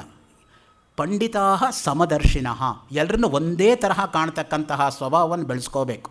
ಯಾರು ಪಂಡಿತರು? ಪಂಡ ಆತ್ಮವಿಷಯ ಬುದ್ಧಿ ಯಸ್ಯ, ಯಾರಿಗೆ ಆತ್ಮಜ್ಞಾನವಾಗಿದೆಯೋ ಅವನು ಪಂಡಿತ. ಶತಶ್ಲೋಕೇನ ಪಂಡಿತ ಸಹಸ್ರಶ್ಲೋಕೇನ ಪಂಡಿತ ಅಲ್ಲ ಇಲ್ಲಿ ಬೇಕಾಗಿರತಕ್ಕಂಥದ್ದು. ಆತ್ಮಾಯಂ ಕೇವಲ ಸ್ವಚ್ಛ ಶುದ್ಧ ಸೂಕ್ಷ್ಮ ಸನಾತನಃ ಅಸ್ತಿ ಸರ್ವಾಂತರ ಸಾಕ್ಷಾತ್ ಚಿನ್ಮಾತ್ರ ತಮಸ ಪರಃ. ಕೂರ್ಮ ಪುರಾಣ ಉತ್ತರಾರ್ಧ 1ನೇ ಅಧ್ಯಾಯ 4ನೇ ಮಂತ್ರ. ಆತ್ಮಾಯಂ ಕೇವಲ ಸ್ವಚ್ಛ, ಆತ್ಮನಿಗೆ ಅಶುಚಿ ಅನ್ನೋದೇ ಬರೋದಕ್ಕೆ ಸಾಧ್ಯ ಇಲ್ಲ. ಅಶುಚಿ ಉಂಟಾಗೋದು ದೇಹಕ್ಕೆ. ಆದ್ದರಿಂದ ದೇಹ ಕಲ್ಮಶಗಳನ್ನು ನಾವು ದೂರ ಮಾಡಿಕೊಳ್ಳೋದಕ್ಕೆ ಸ್ನಾನವೇ ಹೊರತು ಆತ್ಮನಿಗೆ ಯಾವ ಸ್ನಾನವೂ ಇಲ್ಲ. ಏಕೆಂದರೆ ಅದು ನಿತ್ಯ ಶುದ್ಧ, ನಿತ್ಯ ಬುದ್ಧ, ನಿತ್ಯ ಮುಕ್ತ. ಹಾಗಿರುವಾಗ ಯಾವಾಗಲೂ ಶುದ್ಧವೇ ಆಗಿರೋದಕ್ಕೆ ಶುದ್ಧೀಕರಣ ಹೆಂಗೆ ಮಾಡೋದಕ್ಕೆ ಸಾಧ್ಯ? ಈ ದೃಷ್ಟಿಯಿಂದ ಅಷ್ಟೇ ಹೊರತು ಬೇರೆ ಇನ್ಯಾವುದೂ ಅಲ್ಲ. ಆದ್ದರಿಂದ ಪಾರಮಾರ್ಥಿಕವಾಗಿ ಶುದ್ಧಿ ಅಂದರೆ ಯಾವುದು ಅಂದರೆ ಆತ್ಮ ನಿತ್ಯ ಶುದ್ಧವಾಗಿರ್ತಕ್ಕಂಥ ವಸ್ತು. ಈ ದೃಷ್ಟಿಯಿಂದನೇ ಅನೂಚಾನವಾಗಿರತಕ್ಕಂಥವರು ದಿನಕ್ಕೆ 5 ಸಲ ಸ್ನಾನ ಮಾಡಬೇಕು ಅಂತಿರೋದು ಧರ್ಮಶಾಸ್ತ್ರದ ಪ್ರಕಾರ. ಸ್ನಾನ ಅಂದರೆ ತಲೆ ಕೂದಲಿಂದ ಹಿಡಿದು ಕಾಲು ಉಗುರು ತನಕ ನೆಂದಿರಬೇಕು ಅಂತ. ನಖಶಿಖ ಪರ್ಯಂತಂ ಯತ್ ತತ್ ಸ್ನಾನಮಿತ್ಯಭಿಧೀಯತೆ. ಅದಕ್ಕೆ ಹಿರಿಯರು ಹಿಂದೆ ಕೇಳ್ತಾ ಇದ್ದಿದ್ದು, ಸ್ನಾನ ಮಾಡ್ಕೊಂಬಂದ್ಯಾ ಮೈ ತೊಳ್ಕೊಂಬಂದ್ಯಾ ಅಂತ. ನಾವೆಲ್ಲ ಮೈ ತೊಳ್ಕೊಳ್ಳೋದೇ ಹೊರತು ಸ್ನಾನ ಯಾರು ಮಾಡ್ತಾರೆ? So central college physics professor DS Subrahmanya 5 ಸಲ ಸ್ನಾನ ಮಾಡೋರು ದಿನದಲ್ಲಿ. ಫಿಸಿಕ್ಸ್ ಪ್ರೊಫೆಸರ್ ಆಗಿದ್ದರೂ ಕೂಡ ವಸಂತ ನಗರದಲ್ಲಿ ಒಂದು ಸಲ ಒಬ್ಬ ಕಾರ್ಪೊರೇಷನ್ ಅಫಿಷಿಯಲ್ ಬಂದು ಅಬ್ಜೆಕ್ಟ್ ಮಾಡ್ದ, you are wasting corporation water ಅಂತ. ಅವನನ್ನು ಅವರು ಬಾವಿ ಹತ್ತಿರ ಕರ್ಕೊಂಡೋಗಿ ತೋರಿಸಿದ್ರು. This is my well, this is my rope and this is my bucket. however much I will pour it on my head. If you say one more word, you will be in the well ಅಂತ ಹೇಳಿದರು. ನನ್ನ ಬಾವಿ, ನನ್ನ ಹಗ್ಗ, ನನ್ನ ಇದು ಎಷ್ಟು ಸಲ ಬೇಕೋ ತಲೆ ಮೇಲೆ ಹೋಗ್ಕೋತೀನಿ, ನೀನು ಯಾರ ಕೇಳೋದಕ್ಕೆ? ನಿನ್ನ ಕಾರ್ಪೊರೇಷನ್ ವಾಟರ್ ನಾನು ಯೂಸ್ ಮಾಡ್ತಾ ಇಲ್ಲ ಅಂತ. ಇಷ್ಟಾಗಿಯೂ ಕೂಡ ಅವರು CV ರಾಮನ್ ಡೈರೆಕ್ಟ್ ಸ್ಟೂಡೆಂಟ್ ಒಂದು ಕಡೆ ಫಿಸಿಕ್ಸಲ್ಲಿ, ಇನ್ನೊಂದು ಕಡೆ ಚಂದ್ರಶೇಖರ ಭಾರತಿಗಳ ಹತ್ರ ಪ್ರಸ್ಥಾನತ್ರಯ ಭಾಷ್ಯ ಆಗಿದ್ದವರು. ಸೊ ಮನೆಯಲ್ಲಿ ಭಾಷ್ಯ ಪಾಠ ಹೇಳ್ತಾ ಇದ್ದರು ಅವರು. ರಿಟೈರ್ ಆದಮೇಲೂ ಕೂಡ ಒಂದು 24 ವರ್ಷ ಹೇಳಿದರು. ಸೊ ಈಗ ಅವರ ಸೆಂಟಿನರಿ, ಈಗ ಆ್ಯಕ್ಚುಲಿ 100ನೇ ವರ್ಷ ಇದು ಇರಲಿ. ಸೊ ಯಾತಕ್ಕೆ ಹೇಳಕ್ಕೆ ಬಂದೆ ಅಂದರೆ, ಈ ಶುದ್ಧವಾಗಿರ್ತಕ್ಕಂಥದ್ದು, ಸ್ವಚ್ಛವಾಗಿರ್ತಕ್ಕಂಥದ್ದು ಯಾವತ್ತೂ ಕೂಡ ಆತ್ಮವಸ್ತು, ಸನಾತನಃ. ನೋಡಿ, ಈ ಸನಾತನ ಅನ್ನೋ ಪದವನ್ನು ನಾವು ತುಂಬ ಸರಿಯಾಗಿ ಅರ್ಥ ಮಾಡಿಕೊಂಡಿಲ್ಲ. ಪುರಾಣ ಅಂದರೂ ಅಷ್ಟೇ. ಪುರಾಣ ಅಂದರೆ ಅದಕ್ಕೇನೋ ಒಂಥರ ಕೀಳರ್ಥದಲ್ಲಿ ನಾವು ಉಪಯೋಗಿಸ್ತೀವಿ. ಶುರು ಮಾಡ್ದ ನೋಡ್ರಿ, ಅದೇ ಕಂತೆ ಪುರಾಣ, ಏನು ವಿಷಯ ಕೊಟ್ಟರು ಅದನ್ನೇ ಇವನು ಮಾತಾಡೋದು. ಸೊ ಪುರಾಣ ಅಂದ್ರೇನು? ನಿತ್ಯ ನೂತನ, ಚಿರ ಯೌವನ ಅನ್ನೋ ಅರ್ಥದಲ್ಲಿ ಪುರಾಣ ಶಬ್ದ ಇರೋದು. ಪುರಾಪಿ ನವಃ, ಎಂದೆಂದೂ ನೂತನವೇ, ಅದು ಹಳೇದಾಗಕ್ಕೆ ಸಾಧ್ಯ ಇಲ್ಲ. ಅಂಥ ಅರ್ಥವನ್ನು ಹೇಗಾಗೋ ಅರ್ಥ ಮಾಡಿಬಿಟ್ಟು ನೋಡಿ, ಜನಸಾಮಾನ್ಯರಲ್ಲಿ ಎಂಥ ತಪ್ಪು ತಿಳುವಳಿಕೆ ನಾವು ಪಸರಿಸ್ತಾ ಇದ್ದೀವಿ ಅನ್ನೋದಕ್ಕೆ. ಅಸ್ತಿ ಸರ್ವಾಂತರ ಸಾಕ್ಷಾತ್, ಸರ್ವಾಂತರ ಎಲ್ಲ ಕಡೆಯೂ ಇದೆ ಈ ವಸ್ತು ಅನ್ನೋದು, ಚೈತನ್ಯ ಅನ್ನೋದು ಎಲ್ಲ ಕಡೆಯೂ ಕೂಡ ವ್ಯಾಪ್ತವಾಗಿದೆ. ಅದಕ್ಕೆ ಹೇಳಿದ್ದು, ಹಿರಣ್ಯಕಶಿಪು ಪ್ರಹ್ಲಾದನಿಗೆ ಕೇಳ್ದ, ನೋಡಿ ನೀನು ಇಷ್ಟೆಲ್ಲ ಭಗವಂತ ಇದ್ದಾನೆ ಅಂತ ಹೇಳ್ತೀಯಲ್ಲ, ತೋರಿಸು ನೋಡೋಣ ಈ ಕಂಬದಲ್ಲಿ ನೀನು ಭಗವಂತನನ್ನು. ಏಕೆಂದರೆ ಅವನಿಗೆ ಅಂಥ ಅಹಂಕಾರ ಇತ್ತು. ಏಕೆಂದರೆ ಬೆಳಿಗ್ಗೆ ಸಾಯಲ್ಲ, ರಾತ್ರಿ ಸಾಯಲ್ಲ, ಮನುಷ್ಯರಿಂದ ಸಾಯಲ್ಲ, ಪ್ರಾಣಿಯಿಂದ ಸಾಯಲ್ಲ. ಅವನೇನು ಅಂದ್ಕೊಂಡಿದ್ದ? ನನಗೆ ಸಾವೇ ಇಲ್ಲ ಅಂತ ಅಂದ್ಕೊಂಡ್ಬಿಟ್ಟಿದ್ದ. ನಾವೇ ಬುದ್ಧಿವಂತರು ಅಂತ ಅಂದ್ಕೊಂಡ್ರೆ ನಮ್ಮನ್ನು ಸೃಷ್ಟಿ ಮಾಡಿರೋ ಭಗವಂತನಿಗೆ ಬುದ್ಧಿ ಇಲ್ವಾ? ನಾವೇ ಕಂಡೀಷನ್ಸ್ ಹಾಕ್ತಾ ಹೋದರೆ ಆ ಕಂಡೀಷನ್ಸ್ಗೆ ಮೀರಿ ಭಗವಂತ ನಿಲ್ಲಕ್ಕೆ ಸಾಧ್ಯ ಇಲ್ವಾ? ನೋಡಿ, ಅವನು ಬಂದಿದ್ದು ಯಾವ ಹೊತ್ತು? ಸಂಜೆ ಹೊತ್ತು. ಅದು ರಾತ್ರಿನೂ ಅಲ್ಲ, ಹಗಲು ಅಲ್ಲ, ಪ್ರಾಣಿಯೂ ಅಲ್ಲ, ಮನುಷ್ಯನೂ ಅಲ್ಲ, ನರಸಿಂಹ ಅವತಾರ, ನರನೂ ಹೌದು, ಸಿಂಹವೂ ಹೌದು. ಸೊ ಹಾಗೆ ಯಾವಾಗಲೂ ಕೂಡ ನಾವು ಭಗವಂತನ ಜೊತೆ ಆಟಾಡೋದಕ್ಕಾಗೋದಿಲ್ಲ. ನಮೋ ಭೂಮ್ಯಾದಿರೂಪಾಯ ನಮಃ ಚೈತನ್ಯ ರೂಪಿಣೆ. ನಾರದ ಪುರಾಣದಲ್ಲಿ ಭೂಮಾದಿ ರೂಪಾಯ, ಭೂಮ ಅಂದ್ರೇನು? ಯೋ ವೈ ಭೂಮ ತತ್ಸುಖಂ. ಚಾಂದೋಗ್ಯೋಪನಿಷತ್ತಲ್ಲಿ ಅತ್ಯಂತ ದೊಡ್ಡದಾಗಿರ್ತಕ್ಕಂತಹ, ಅತ್ಯಂತ ಶ್ರೇಷ್ಠವಾಗಿರ್ತಕ್ಕಂತಹ, ಕೊನೆಯೇ ಇಲ್ಲದೆ ಇರತಕ್ಕಂಥ ಅಪಾರವಾದ ಅಮಿತವಾದ ಸುಖಕ್ಕೆ ಭೂಮ ಅಂತ ಕರೆಯೋದು. ಯೋ ವೈ ಭೂಮ ತತ್ಸುಖಂ. ಮನೆಯಲ್ಲಿ ಚಿಕ್ಕ ಮಕ್ಕಳಿಗೆ ನೀ ಚಾಕ್ಲೇಟ್ ಎಷ್ಟಿಷ್ಟ ಅಂದರೆ ತೋರಿಸ್ತಾ ನೋಡಿ, ಹಿಂಗೆ ತೋರಿಸ್ಬಿಟ್ಟು ಕೈ ಇಷ್ಟಿಷ್ಟ ಅಂತ ಅಂದರೆ, ಇನ್ನು ಅದಕ್ಕಿಂತ ಅವ್ರು ಸ್ಟ್ರೆಚ್ ಮಾಡೋಕ್ಕಾಗಲ್ಲ ಕೈ, ಅಷ್ಟೂ ದೃಷ್ಟಿಯಿಂದ. ಹಾಗೆ ಭೂಮ ಅಂದರೆ ಏನು ಅಂತ ಹೇಳಿದ್ರೆ, ನೀವು ಅದನ್ನು ಎಣಿಸೋದಕ್ಕಾಗಲ್ಲ, ಅದನ್ನು ನಿರೂಪಣೆ ಮಾಡೋದಕ್ಕಾಗಲ್ಲ, ಅದನ್ನು ಅಳಿಯೋದಕ್ಕಾಗೋದಿಲ್ಲ. ಅಷ್ಟು ಅಪರಿಮಿತವಾಗಿರ್ತಕ್ಕಂಥ, ಅಗಣಿತವಾಗಿರ್ತಕ್ಕಂತಹ ಒಂದು ಸುಖ ಅನ್ನೋ ದೃಷ್ಟಿಯಿಂದ. ವೇದಾಹಮೇತಂ ಪುರುಷಂ ಛಿದ್ರೂಪಂ ತಮಸಃಪರಂ ಸೋಹಮಸ್ಮೀತಿ ಮೋಕ್ಷಾಯ ನಾನ್ಯಪಂಥ ವಿಮುಕ್ತಯೇ. ಗರುಡ ಪುರಾಣದಲ್ಲಿ ಈ ಮಾತು ಬರುತ್ತೆ, ವೇದಾಹಮೇತಂ ಪುರುಷಂ. ಅದಕ್ಕೆ ನೋಡಿ, ಪುರುಷ ಸೂಕ್ತದಲ್ಲೂ ಕೂಡ ವೇದಾಹಮೇತಂ ಪುರುಷಂ ಮಹಾಂತಂ, ಆ ಮಾತುಗಳೆಲ್ಲ ಅದಕ್ಕೆ ಬರ್ತಕ್ಕಂಥದ್ದು. ಪುರುಷ ಅಂದ್ರೇನು? ಪುರೀತತ್ ಎಂಬತಕ್ಕಂಥ ನಾಡಿಯಲ್ಲಿ ಯಾರು ಮಲಗಿ ನಿದ್ರಿಸ್ತಾರೋ ಅವರು ಪುರುಷರು. ಇನ್ನೊಂದು ಅರ್ಥದಲ್ಲಿ ಪೂರ್ಣತ್ವಾತ್ ಪುರುಷ. ದಯವಿಟ್ಟು DVG ಅವರು ಬರೆದಿರ್ತಕ್ಕಂಥ ಪುರುಷ ಸೂಕ್ತ ಅದನ್ನು ನೀವು ತೆಗೆದು ನೋಡಿ. ಅದರಲ್ಲಿ ಪುರುಷ ಅನ್ನೋ ಶಬ್ದಕ್ಕೆ ಎಷ್ಟು ರೀತಿಯಾಗಿ ಅರ್ಥಗಳನ್ನು ಕೊಡ್ತಾರೆ DVG ಇವರು ಅನ್ನೋ ದೃಷ್ಟಿಯಿಂದ. ನನ್ನದೇ ಒಂದು ಸೌಭಾಗ್ಯ ಆಗಿತ್ತು, ಇದೇ ಒಂದು ಸಭಾಂಗಣದಲ್ಲಿ ಹೋದ ವರ್ಷ DVG ಅವರ ಪುರುಷ ಸೂಕ್ತ ಅಂತ ಒಂದು ಮಾತಾಡೋ ಉಪನ್ಯಾಸ ಮಾಲಿಕೆ ನನಗೆ ಸಿಕ್ಕಿತ್ತು. ಯಾತಕ್ಕೆ ಹೇಳ್ತೇನೆ ಅಂದರೆ, ಪುರುಷ ಎಂಬತಕ್ಕಂಥ ಮಾತು ಪೂರ್ಣತ್ವಾತ್ ಪುರುಷ ಪುರೀತತಿ ಶೇತ ಇತಿ ಪುರುಷ ಎಂಬತಕ್ಕಂಥ ದೃಷ್ಟಿಯಿಂದ ಪುರುಷ ಶಬ್ದ ಅನ್ನೋದು ಬಳಕೆಗೆ ಬರತಕ್ಕಂಥದ್ದು. ಯಾವಾಗಲೂ ಕೂಡ ಪುರುಷ ಸೂಕ್ತ ಅಂದರೆ ಬೇರೆಯಲ್ಲ, ನಾರಾಯಣ ಅದಕ್ಕೆ ಅಧಿಷ್ಠಾತ್ರವಾಗಿರ್ತಕ್ಕಂಥ ಪುರುಷ ಸೂಕ್ತದಲ್ಲಿ ಡಾಕ್ಟರ್ NS ಅನಂತರಂಗಾಚಾರ್ಯರು ಪುರುಷ ಸೂಕ್ತದ ಮೇಲೆ 3 ಜನ ಆಚಾರ್ಯರು ಏನು ಅದಕ್ಕೆ ವ್ಯಾಖ್ಯಾನ ಮಾಡ್ತಾರೆ ಅಂತ ಒಂದು ಕಡೆ ನಿರೂಪಣೆ ಮಾಡಿದ್ದಾರೆ. ಪುರುಷ ಸೂಕ್ತ ಅಕಾರ್ಡಿಂಗ್ ಟು ಶಂಕರ, ಪುರುಷ ಸೂಕ್ತ ಅಕಾರ್ಡಿಂಗ್ ಟು ರಾಮಾನುಜ, ಪುರುಷ ಸೂಕ್ತ ಅಕಾರ್ಡಿಂಗ್ ಟು ಮಧ್ವ. ಆ ಥರದ ಕಂಪ್ಯಾರಿಟಿವ್ ಅನಾಲಿಸಿಸ್ ಓದಿದರೆ ಎಂಥ ಪರ್ಸ್ಪೆಕ್ಟಿವ್ ಕೊಡುತ್ತೆ ಗೊತ್ತಾ ಟ್ರೆಡಿಷನ್ ಬಗ್ಗೆ.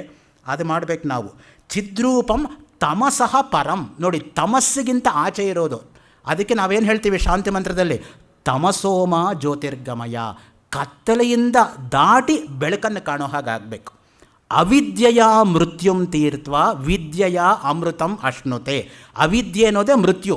ಮೃತ್ಯು ಅಂದ್ರೇ ಕತ್ತಲೆ, ಕತ್ತಲೆ ಅಂದ್ರೇ ಅವಿದ್ಯೆ, ಅವಿದ್ಯೆ ಅಂದ್ರೇ ಅಜ್ಞಾನ. ಅದಕ್ಕೇ ಪಂಚದಶಿನಲ್ಲಿ ವಿದ್ಯಾದಿನಂ ಪ್ರಕಾಶತ್ವಾತ್ ಅವಿದ್ಯಾ ರಾತ್ರಿರುಚ್ಯತೆ. ವಿದ್ಯೆ ಅಂದರೆ ಬೇರೆಯಲ್ಲ, ಪ್ರಕಾಶ ಅಂದರೆ ಬೇರೆಯಲ್ಲ, ಅವಿದ್ಯೆ ಅಂದರೆ ಬೇರೆಯಲ್ಲ, ರಾತ್ರಿ ಅಂದರೆ ಬೇರೆಯಲ್ಲ ಅನ್ನೋ ದೃಷ್ಟಿಯಿಂದ ಆ ಮಾತನ್ನು ಹೇಳಿರ್ತಕ್ಕಂಥದ್ದು. ಚಿದ್ರೂಪಂ ತಮಸ ಪರಂ. ತಮಸ್ಸಿಗಿಂತ ದಾಟಿ ಹೋಗ್ಬೇಕು ನಾವು ಯಾವಾಗಲೂ ಕೂಡ. ಆ ತಮೋಮಯವಾಗಿರ್ತಕ್ಕಂಥದ್ದನ್ನು ನಾವು ಭೇದಿಸ್ಕೊಂಡು ಹೋಗಬೇಕು. ಅದು ಯಾವ ತಮಸ್ಸು ಅಂದರೆ ಅಜ್ಞಾನ ರೂಪವಾಗಿರ್ತಕ್ಕಂತಹ ಪರದೆ. ಹಿರಣ್ಮಯೇನ ಪಾತ್ರೇಣ ಸತ್ಯಸ್ಯಾಪಿ ಹಿತಂ ಮುಖಂ ತತ್ವಂ ಪೋಷನ್ ಅಪಾವೃಣು ಸತ್ಯಧರ್ಮಾಯ ದೃಷ್ಟಯೇ. ಅದಕ್ಕೆ ಈಶಾವಾಸ್ಯೋಪನಿಷತ್ನ 16ನೇ ಮಂತ್ರದಲ್ಲಿ ಆ ಮಾತನ್ನು ಹೇಳಿರೋದು. ಯಾರು ಈ ಪರದೆಯನ್ನು ಪಕ್ಕಕ್ಕೆ ಸಡಿಲಿಸೋದಕ್ಕಾಗತ್ತೋ, ಪಕ್ಕಕ್ಕೆ ಸರಿಸೋದಕ್ಕಾಗತ್ತೋ, ಅವರು ಸಾಕ್ಷಾತ್ತಾಗಿರ್ತಕ್ಕಂಥ ಆ ಚೈತನ್ಯದ ಜೊತೆಗೆ ಒಂದಾಗೋದಕ್ಕೆ ಸಾಧ್ಯ ಆಗತ್ತೆ. ಈ ತಮಸ್ಸು ಎಂಬತಕ್ಕಂಥದ್ದೇ ಅಜ್ಞಾನ. ಸ್ವಾಮಿ ರಂಗನಾಥಾನಂದ ಅವರು 1941ರಲ್ಲಿ ಮಾಸ್ಕೋನಲ್ಲಿ ಲೆಕ್ಚರ್ಸ್ ಕೊಡ್ತಾ ಒಂದು ಕಡೆ ಹೇಳ್ತಾರೆ, until and unless the devil in us dies the divine in us will not shine forth ಅಂತ. What is that devil? That is ajnana. Take out that devil, what remains is only divine. ಅದಕ್ಕೆ ವಿವೇಕಾನಂದರು ಹೇಳಿದ್ದು, every man is potentially divine. It's for him to realise is inward potency. Don't call yourself as a sinner. To call oneself as a sinner is the greatest sin one is committing in once life ಅಂತ. ಅದರಿಂದ ನೀನು ಪುಣ್ಯಾತ್ಮನಪ್ಪ, ನೀನು ಪಾಪಾತ್ಮ ಅಂತ ಯಾಕೆ ಅನ್ಕೋತೀಯ? ಅದಕ್ಕೇ ಶ್ವೇತಾಶ್ವತರ ಉಪನಿಷತ್ತನ್ನು ಅವರು coat ಮಾಡ್ತಕ್ಕಂಥದ್ದು, ಶೃಣ್ವಂತು ಸರ್ವೇ ಅಮೃತಸ್ಯ ಪುತ್ರಾಹ. ಯಾರು ಮೃತಪುತ್ರರಿಲ್ಲ ಇಲ್ಲಿ, ಎಲ್ಲರೂ ಅಮೃತಪುತ್ರರೇ. ಆ ದೃಷ್ಟಿಯಿಂದನೇ ಅಮೃತ ಎಂಬತಕ್ಕಂಥದ್ದು ಎಂಥ ಒಳ್ಳೆಯ ಹೆಸರು ಗೊತ್ತಾ? ಕೆಲವರು ಮಕ್ಕಳಿಗೆ ಕೂಡ ಅಮೃತ ಅಂತ ಹೆಸರಿಟ್ಟಿರ್ತಾರೆ, ಹೆಣ್ಣುಮಕ್ಕಳಿಗೆ ಕೂಡ. ಸೊ ಹಾಗೆ ಅಮೃತ, ನಾವು ಸಮುದ್ರವನ್ನು ಕಡಿದಾಗ ನೋಡಿ, ಅಮೃತವೂ ಆಚೆ ಬಂತು, ವಿಷವೂ ಆಚೆ ಬಂತು. ಎಲ್ಲರೂ ಕೂಡ ಅಮೃತಪಾನ ಮಾಡಿಬಿಟ್ರು, ವಿಷ ಅರಗಿಸ್ಕೊಳ್ಳೋರು ಯಾರು? ಅದಕ್ಕೆ ಪರಮೇಶ್ವರ ತಾನು ವಿಷವನ್ನು ತೆಗೆದುಕೊಂಡಿದ್ದರಿಂದನೇ ವಿಷಕಂಠ, ನೀಲಕಂಠ ಆಗಿದ್ದವನು. ಮಹಾತ್ಮರು ತಾವು ಕಷ್ಟಪಡ್ತಾರೆ ಹೊರತು ಬೇರೆಯವ್ರಿಗೆ ಕಷ್ಟ ಕೊಡಲ್ಲ ಯಾವತ್ತಿದ್ರೂ ಕೂಡ. ಅಯ್ಯೋ ಈ ಲೋಕದಲ್ಲಿ ಹೀಗೆ ಆಗ್ತಾ ಇದೆಯಲ್ಲ ಅಂತ ಎಲ್ಲ ತಮ್ಮ ಮೇಲೆ ಹೇರ್ಕೊಂಡು ತಾವೇ ಒದ್ದಾಡ್ತಾರೆ ಹೊರತು ಬೇರೆಯವರು ಒದ್ದಾಡೋದನ್ನು ನೋಡೋಕ್ಕಾಗಲ್ಲ ಅವರ ಕೈಯಲ್ಲಿ. ಅದಕ್ಕೆ ಸತ್ಪುರುಷರು, ಸಾಮಾನ್ಯರು, ಮನುಷ್ಯ ರೂಪದ ರಾಕ್ಷಸರು, ಹೆಸರೇ ಇಲ್ಲದೆ ಇರತಕ್ಕಂಥವರು ಅಂತ 4 ಜನ ಇದ್ದಾರೆ ಅಂತ ಭರ್ತೃಹರಿ ನೀತಿ ಶತಕದಲ್ಲಿ ಹೇಳಿರ್ತಕ್ಕಂಥದ್ದು. ಏತೇ ಸತ್ಪುರುಷಾಃ ಪರಾರ್ಥಘಟಕಾಃ ಸ್ವಾರ್ಥಾನ್ ಪರಿತ್ಯಜ್ಯಯೇ ಸಾಮಾನ್ಯಾಸ್ತ ವಿಶೇಷ ಮಧ್ಯಮಭೃತಃ ಸ್ವಾರ್ಥ ವಿರೋಧೇನಯೇ ತೇಮಿ ಮಾನವ ರಾಕ್ಷಸಾಃ ಪರಹಿತಂ ಸ್ವಾರ್ಥಾಯ ನಿಘ್ನಂತಿಯೇ ಏತು ಜ್ಞಂತಿ ನಿರರ್ಥಕಂ ಪರಹಿತಂ ತೇಕೆ ನ ಜಾನೀಮಹೇ ಅಂತ. ಸತ್ಪುರುಷರು ಯಾರು? ಆಚೆ ಹೋಗಿ ಬೇರೆಯವ್ರಿಗೆ ಸಹಾಯ ಮಾಡ್ತಕ್ಕಂಥವ್ರು ಸತ್ಪುರುಷರು. ಸಾಮಾನ್ಯರು ಯಾರು? ನನಗೆ ಬೇಕಾದೆಲ್ಲ ಸಿಕ್ಬಿಡಬೇಕು, ಆಮೇಲೆ ಬೇರೆಯವ್ರಿಗೂ ಸಿಕ್ಕಿದರೆ ನನಗೇನು ಅಭ್ಯಂತರ ಇಲ್ಲ, ನಾನು ಅವ್ರಿಗೆ ಅಡ್ಡ ಬರಲ್ಲ. ಅವರು ಸಾಮಾನ್ಯರು. 3ನೇವರು ಮನುಷ್ಯ ರೂಪದ ರಾಕ್ಷಸರು. ತಮ್ಮ ಸ್ವಾರ್ಥಕ್ಕೋಸ್ಕರ ಯಾರು ಬೇಕಂದ್ರೆ ಹಾಳು ಮಾಡಿಬಿಡ್ತಾರೆ ಅವರು. 4ನೇವರು ಇದ್ದಾರೆ, ಬೇರೆಯವ್ರನ್ನ ಹಾಳು ಮಾಡೋಕ್ಕೇ ಹುಟ್ಟಿರೋರು. ಅದೊಂದು ಅವ್ರಿಗೇನು ಉಪಯೋಗ ಇಲ್ಲ, ಬೇರೆಯವ್ರು ಒದ್ದಾಡ್ತಾ ಇದ್ದರೆ ನೋಡಿ ನಗೋದು, ಸೇಡಿಸ್ಟಿಕ್ ಪ್ಲೇಷರ್ ಅಷ್ಟೇ, ಇನ್ನೇನೂ ಇಲ್ಲ. ಅದಕ್ಕೆ ನಾನು ಮಕ್ಕಳಿಗೆ ಕ್ಲಾಸ್ ರೂಮಲ್ಲಿ ಕೊಡೋ ಉದಾಹರಣೆ, ಒಂದೇ ಕ್ಲಾಸ್ಗೆ 2 ಮಕ್ಕಳು ಸೇರಿಕೊಂಡಾಗ ಒಬ್ಬರು 2ನೇ ದಿನ ಕ್ಲಾಸಿಗೆ ಬರೋಕ್ಕಾಗದೇ ಹೋದಾಗ ಈ ಮಗು ಕಾಲೇಜ್ ಆಫೀಸ್ಗೆ ಹೋಗ್ಬಿಟ್ಟು ಆ ಮಗು ಅಡ್ರೆಸ್ ಪತ್ತೆ ಮಾಡಿ ಮನೆ ಹುಡ್ಕೊಂಡು ಹೋಗಿ ನೋಟ್ಸ್ ಕೊಟ್ಬಿಟ್ಟು ಬಂದರೆ ಆವಾಗ ಅವಳು ಸತ್ಪುರುಷಳಾಗ್ತಾಳೆ. ಅವಳಿಗೇನು ಅಷ್ಟು ಒದ್ದಾಡಬೇಕು ಅಂತ ಯಾಕೆ? 2ನೇ ಕ್ಯಾಟಗರಿ. ಅವಳು ಬಂದು ಮರು ದಿವಸ ಕೇಳ್ತಾಳೆ, ನನಗೆ ಬರೋಕ್ಕಾಗಲಿಲ್ಲ ಕಣೆ, ಕೊಡು, ನೆನ್ನೆ ಏನು ಬರೆದಿದ್ಯೋ ನೋಟ್ಸ್. ಆಯಿತು, ನಾನು ಬರ್ಕೊಂಡೆ, ನೀನು ತಗೋ. ಕೇಳಿದ ಮೇಲೆ ಕೊಡೋಣ, ನಾನೇ ಯಾಕೆ ಕೊಡಬೇಕು? ಆವಾಗ ಅವಳು ಸಾಮಾನ್ಯಳಾಗ್ತಾಳೆ. 3ನೇ ಕ್ಯಾಟಗರಿ, ವರ್ಷಪೂರ್ತಿ ಒಂದು ಮಗು ಕ್ಲಾಸ್ ಅಟೆಂಡ್ ಮಾಡಿ ಚೆನ್ನಾಗಿ ನೋಟ್ಸ್ ಬರ್ಕೊಂಡಿದೆ, ಇನ್ನೊಂದು ಮಗು ಅಟೆಂಡೇ ಮಾಡಿದೆ, ಹಿಂದಿನ ದಿವಸ ಅವಳು ನೋಟ್ಸ್ ಕದ್ದುಬಿಟ್ಟು ಅವಳು ಪಾಸ್ ಆಗಿಬಿಡ್ತಾಳೆ, ಇವಳು ಫೇಲ್ ಆಗಿಬಿಡ್ತಾಳೆ. ಆವಾಗ ಅವಳು ಮನುಷ್ಯ ರೂಪದ ರಾಕ್ಷಸಿ ಆಗ್ತಾಳೆ. 4ನೇ ಕ್ಯಾಟಗರಿ, ಒಬ್ಬಳು 2ನೇ ವರ್ಷದಲ್ಲಿದ್ದಾಳೆ, ಇನ್ನೊಬ್ಬಳು 1ನೇ ವರ್ಷದಲ್ಲಿದ್ದಾಳೆ. 1ನೇ ವರ್ಷ ಪಾಸಾಗೋಯ್ತು, ಈಗ ಸುತರಾಮ್ ಆ ನೋಟ್ಸ್ ಅವಳಿಗೆ ಬೇಕಾಗಿಲ್ಲ, ಉಪಯೋಗ ಇಲ್ಲ, ಆದರೂ ಅವಳು ನೋಟ್ಸ್ ಕದೀತಾಳೆ. ಯಾಕೆ? ಅವಳು ಫೇಲ್ ಆಗಬೇಕಷ್ಟು. ಹೀಗೆ 4 ಕ್ಯಾಟಗರಿ ಇರ್ತಕ್ಕಂಥವ್ರು ಮನುಷ್ಯರು ಲೋಕದಲ್ಲಿ. ಸೋಹಮಸ್ಮೀತಿ ಮೋಕ್ಷಾಯ. ನೋಡಿ, ಸಹಯೇವ ಅಹಂ. ಯಾವಾಗ ಅಹಂ ಎಲ್ಲಿ ತನಕ ಹೋಗಲ್ವೋ ಅಲ್ಲಿವರೆಗೂ ದಾಸೋಹಂ ಹತ್ತಿರ ಕೂಡ ಸುಳಿಯಲ್ಲ. ಯಾವಾಗ ದಾಸೋಹಮಿಂದ ಮೇಲಕ್ಕೆ ಹೋಗೋಕ್ಕಾಗಲ್ವೋ ಅಲ್ಲಿ ತನಕ ಸೋಹಂ ಭಾವ ಅಲ್ಲ. ಅದಕ್ಕೇ ಸೋಹಂ ಭಾವೇನ ಪೂಜೆಯೇತ್. ಅದ್ವೈತದಲ್ಲಿ ಇನ್ನು ಯಾವ ರೀತಿಯೂ ಪೂಜೆ ಮಾಡೋಕ್ಕೆ ಸಾಧ್ಯವೇ ಇಲ್ಲ. ನಿರ್ಗುಣ ಮಾನಸ ಪೂಜಾ ಅಂತ ಯಾಕೆ ಆಚಾರ್ಯ ಶಂಕರರು ಅಷ್ಟೊಂದು ಶ್ಲೋಕಗಳನ್ನು ಲೋಕಕ್ಕೆ ಕೊಡಬೇಕಾಯಿತು? ನಿರ್ಗುಣವಾಗಿ ಹೇಗೆ ಮನಸ್ಸಿನ ಪೂಜೆ ಮಾಡ್ತಕ್ಕಂಥದ್ದು ಅನ್ನೋದು. ಸಗುಣ ಸಾಕಾರ ಸಾವಲಂಬವಾಗಿ ಸಾಕಾರವಾಗಿ ಎದುರುಗಡೆ ಇರತಕ್ಕಂಥದ್ದನ್ನ ಪೂಜೆ ಮಾಡೋದು ಸರಿ, ಆದರೆ ನಿರ್ಗುಣವಾಗೂ ಪೂಜೆ ಮಾಡೋಕ್ಕೆ ಸಾಧ್ಯ ಅಂತ ತೋರಿಸ್ಕೊಟ್ಟಿದ್ದಾರೆ ಭಗವತ್ಪಾದ ಶಂಕರರು. ನಿರ್ಗುಣ ಮಾನಸ ಪೂಜಾ ಅನ್ನೋ ಗ್ರಂಥವನ್ನು ನೀವು ತೆಗೆದು ನೋಡಿದ್ರೆ ನಿಮಗೆ ಗೊತ್ತಾಗತ್ತೆ. ತುಂಬ ಅದು ಡೈವರ್ಷನ್ ಆಗೋದ್ರಿಂದ ನಾನು ಹೋಗ್ತಾ ಇಲ್ಲ ಆ ಕಡೆ, ಚೈತನ್ಯದಲ್ಲೇ ಇದ್ದೀನಿ ನಾನು. ಚಿತಿಶಕ್ತಿ ನಿರ್ವಿಕಾರ ಪರಬ್ರಹ್ಮರೂಪಿಣೀಂ ಪ್ರಣಮಾಮಿ ಮಹಾಮಾಯಾಂ ಯೋಗನಿದ್ರಾಂ ಸನಾತನೀಂ. ಕಾಲಿಕಾ ಪುರಾಣದಲ್ಲಿ ಈ ಮಾತು ಬರುತ್ತೆ. ಚಿತಿಶಕ್ತಿ ನಿರ್ವಿಕಾರ, ಯಾವ ವಿಕಾರಗಳಿಗೂ ಒಳಗಾಗದೇ ಇರೋದು ಚೈತನ್ಯ, ಎಲ್ಲ ವಿಕಾರಗಳಿಗೂ ಒಳಗಾಗೋದು ಶರೀರ, ಅಷ್ಟೇ ವ್ಯತ್ಯಾಸ. ಅಲ್ಲಿಗೇನು ಹೇಳ್ದಂಗಾಯಿತು, ನಿತ್ಯ ಅನಿತ್ಯ ವಸ್ತು ವಿವೇಕ. ಆತ್ಮ ಅನಿತ್ಯ, ದೇಹ ಅನಿತ್ಯ ಅನ್ನೋದು ನೋಡಿ ಎಷ್ಟು ಪ್ರಕಾರಾಂತರದಲ್ಲಿ ಹೇಳ್ತಾರೆ ರಮಣರು. ಒಂದೊಂದು ಶ್ಲೋಕದಲ್ಲೂ ಒಂದೊಂದು ಉದಾಹರಣೆ ಕೊಟ್ಕೊಂಡು ಕೊನೆಗಿರ್ತಕ್ಕಂಥ ತಾತ್ಪರ್ಯ ಏನು ಅಂದರೆ ಅದೇ, ಆತ್ಮ ಅನಿತ್ಯ, ದೇಹ ಅನಿತ್ಯ, ಚೈತನ್ಯ ಅನಿತ್ಯ, ದೇಹ ಅನಿತ್ಯ ಅಂತ ಹೇಳೋದಕ್ಕೇ ಇದೆಲ್ಲವೂ ಕೂಡ ಹೊರಟಿರ್ತಕ್ಕಂಥದ್ದು.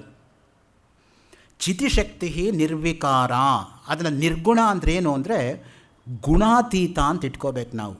3 ಗುಣಗಳಿಗೆ ಅತೀತವಾಗಿರೋದು ಅಂತ. ಸೊ ಅದಕ್ಕೇ ತ್ರೈಗುಣ್ಯ ವಿಷಯ ವೇದ ನಿಸ್ತ್ರೈಗುಣ್ಯೋ ಭವ ಅರ್ಜುನ. ಗೀತೆಯಲ್ಲಿ ಬರ್ತಕ್ಕಂಥ ಮಾತೇನು, ಸತ್ವ ರಜಸ್ ತಮಸ್, ಆ 3ಅನ್ನೂ ಕೂಡ ನೀನು ಅತಿಕ್ರಮಿಸಬೇಕು ಅಂತ. ಏಕೆಂದರೆ ಕೊನೆಗೆ ಸತ್ವವೂ ಕೂಡ ಬಂಧನಕ್ಕೆ ಒಳಗಾಗ್ಬಿಡುತ್ತೆ ಒಂದು ತರಹ. ಯಾಕೆಂದರೆ ನಾನು ತುಂಬ ಒಳ್ಳೆಯವನು, ನಾನು ಕೆಟ್ಟದನ್ನು ಮಾಡೋಕ್ಕೆ ಆಗೋದಿಲ್ಲ, self righteousness, that's the greatest sin. ಒಂದು ತರಹ ನನಗೆ ಎಲ್ಲ ಗೊತ್ತು, ಮಿಕ್ಕವರೆಲ್ಲ ಮುಟ್ಟಾಳ್ರು, ಇವ್ರ ಜೊತೆ ನಾನೇನು ಮಾತಾಡೋದು. ಸೊ ಆ ಒಂದು ಇದಿದೆ ನೋಡಿ, ಕೆಲವರು ತೋರಿಸ್ಕೊಳ್ಳಲ್ಲ, ಆದರೆ ಒಳಗಡೆ ತುಂಬಿಕೊಂಡಿರ್ತಾರೆ ಅದನ್ನೇ ಕೂಡ. ಇನ್ನೊಬ್ಬರು ಕೂಡ ಲಕ್ಷ ಕೂಡ ಕೊಟ್ಟು ನೋಡೋದಿಲ್ಲ, ಎಲ್ಲೋ ಆಕಾಶದಲ್ಲಿರ್ತಾರೆ ಯಾವಾಗಲೂ ಕೂಡ. That's the height of indecency and height of arrogance. So ಆ ದೃಷ್ಟಿಯಿಂದನೇ ಯಾವಾಗಲೂ ಕೂಡ ಅದಾಗಬಾರ್ದು ಲೋಕದಲ್ಲಿ. ಚಿತಿಶಕ್ತಿಂ ನಿರ್ವಿಕಾರಾಂ, ಎಲ್ಲ ವಿಕಾರಗಳಿಗಿಂತ ಹೊರತಾಗಿರ್ತಕ್ಕಂಥದ್ದು, ವಿಕಾರಗಳಿಂದ ಬಾಹ್ಯವಾಗಿರೋದು, ವಿಕಾರಗಳಿಂದ ಅತೀತವಾಗಿರ್ತಕ್ಕಂಥದ್ದು. ಅದಕ್ಕೆ ದೇಹ ಎಷ್ಟು ವಿಕಾರ ಆಗುತ್ತೋ ಆತ್ಮ ಅಷ್ಟು ಒಂದೇ ತರಹ ಇರುತ್ತೆ ನೋಡಿ. ವಿಕಾರ ಆಗೋದು ದೇಹಕ್ಕೆ ಹೊರತು ಆತ್ಮನಿಗಲ್ಲ ಯಾವತ್ತೂ ಕೂಡ. ಪರಬ್ರಹ್ಮ ರೂಪಿಣಿ, ಅದೇ ಪರಬ್ರಹ್ಮ ಸ್ವರೂಪ.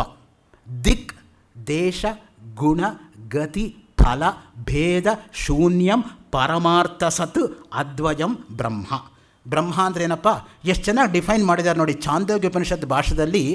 ದಿಕ್, ಈಗ ನಾನು ಈ ದಿಕ್ಕನ್ನು ಇಟ್ಕೊಂಡು ಉಪನ್ಯಾಸ ಕೊಡ್ತಾ ಇರುವಾಗ ಹಿಂದೆ ಏನಾಗ್ತಾ ಇದೆ ಎಂಬತಕ್ಕಂಥ ಪರಿವು ಈ ದೇಹಕ್ಕಿಲ್ಲ. ದೇಶ, ಈಗ ಈ ಗೋಖಲೆ ಸಂಸ್ಥೆಯಲ್ಲಿ ಈ ದಿವಸ ಈ ಸದ್ದರ್ಶನಂ ಬಗ್ಗೆ ನಾನು ಮಾತಾಡೋವಾಗ ಇದೇ ಸಮಯದಲ್ಲಿ ರಾಗಿಗುಡ್ಡದಲ್ಲಾಗಲಿ, ಮಲ್ಲೇಶ್ವರದ ಗಾಂಧಿ ಸಾಹಿತ್ಯ ಸಂಘದಲ್ಲಾಗಲಿ, ಜಯನಗರ 3rd ಬ್ಲಾಕ್ 16ನೇ ಮೇನ್ ರೋಡ್ 45ನೇ ಡೋರ್ ನಂಬರ್ ಶಂಕರ ಕೃಪಾದಲ್ಲಾಗಲಿ ಒಂದೇ ಸಲ ಮಾತಾಡೋಕ್ಕಾಗಲ್ಲ ಈ ದೇಹ ಇಟ್ಕೊಂಡು. ಯಾಕೆಂದರೆ ನಾನು ಸದಾಶಿವ ಬ್ರಹ್ಮೇಂದ್ರ ಮಟ್ಟಕ್ಕೆ ಹತ್ತಕ್ಕಾಗಿಲ್ಲ. ಅವ್ರಿಗಾದರೆ 3 ಕಡೆ ಏಕಕಾಲದಲ್ಲಿ ಉಪನ್ಯಾಸ ಮಾಡ್ತಕ್ಕಂಥ ಶಕ್ತಿ ಇತ್ತು ಅವರಿಗೆ. ಅತೀತ ಅನಾಗತ ಜ್ಞಾನ, ಇದೆಲ್ಲವೂ ಕೂಡ ಕೆಲವು ಸಿದ್ಧಿಗಳು ಸಹಜವಾಗಿ ಬರುತ್ತೆ. ನಾನು ನಿನ್ನೆ ಕೊನೆಯಲ್ಲಿ ಹೇಳಿದೆ ನನ್ನ ಉಪನ್ಯಾಸದಲ್ಲಿ, ನಾವು ಸಿದ್ಧಿಗಳನ್ನು ಅರಸ್ಕೊಂಡು ಹೋಗಬಾರ್ದು, ಸಿದ್ಧಿಗಳೇ ನಮ್ಮನ್ನು ಹುಡ್ಕೊಂಡು ಬರುತ್ತೆ ನಮಗೆ ನಿಜವಾಗಿರ್ತಕ್ಕಂಥ ಅಂತಃಸತ್ವ ಇದ್ದರೆ ಅಂತ.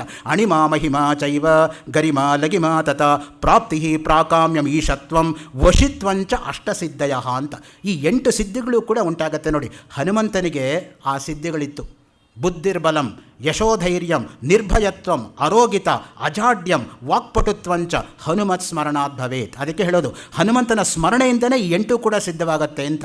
ಎಂಥ ವಾಕ್ಪಟುತ್ವ, ಹನುಮಂತನ ವಾಕ್ಪಟುತ್ವ ಅಂದರೆ ಏನು ಸಾಮಾನ್ಯನ? ಅದಕ್ಕೆ ಕಿಷ್ಕಿಂಧ ಕಾಂಡದಲ್ಲಿ ಒಂದು ಪ್ರಸಂಗ ಬರುತ್ತೆ. ಅಲ್ಲಿ ಹನುಮಂತ ಬಂದು ಮಾತಾಡ್ತಾ ಇರುವಾಗ ಲಕ್ಷ್ಮಣನಿಗೆ ಸಂದೇಹ ಉಂಟಾಗತ್ತೆ. ರಾಮನ ಹತ್ರ ಹೋಗಿ ಹೇಳ್ತಾನೆ, ಎಲ್ಲೋ ರಾಕ್ಷಸ ಮಾಯೆ ಅಣ್ಣ, ನೀನು ನಂಬೋದು ಸರಿ ಅಂತ ನನಗೆ ಕಾಣೋದಿಲ್ಲ ಈ ಹನುಮಂತನ ನೋಡಿದರೆ ಅಂತ. ಆಗ ಒಂದು ಮಾತು ಹೇಳ್ತಾನೆ ರಾಮ, ನಾನ್ ಋಗ್ವೇದ ವಿನೀತಸ್ಯ ನ ಯಜುರ್ವೇದಧಾರಿಣಃ ನ ಸಾಮವೇದ ವಿದುಷಃ ಶಕ್ಯಮೇವಂ ಪ್ರಭಾಷಿತಂ ಬಹುವ್ಯಾಹರತಾನೇನ ನ ಕಿಂಚಿತ್ ಅಪಶಬ್ದಿತಂ. ಹೇಳ್ತಾನೆ ನೋಡಿ, ಋಗ್ವೇದ ಗೊತ್ತಿಲ್ಲದೆ, ಯಜುರ್ವೇದ ಗೊತ್ತಿಲ್ಲದೆ, ಸಾಮವೇದ ಗೊತ್ತಿಲ್ಲದೆ, ಅಥರ್ವೇದ ಗೊತ್ತಿಲ್ಲದೆ ಹಿಂಗೆ ಮಾತಾಡೋಕ್ಕಾಗಲ್ಲ.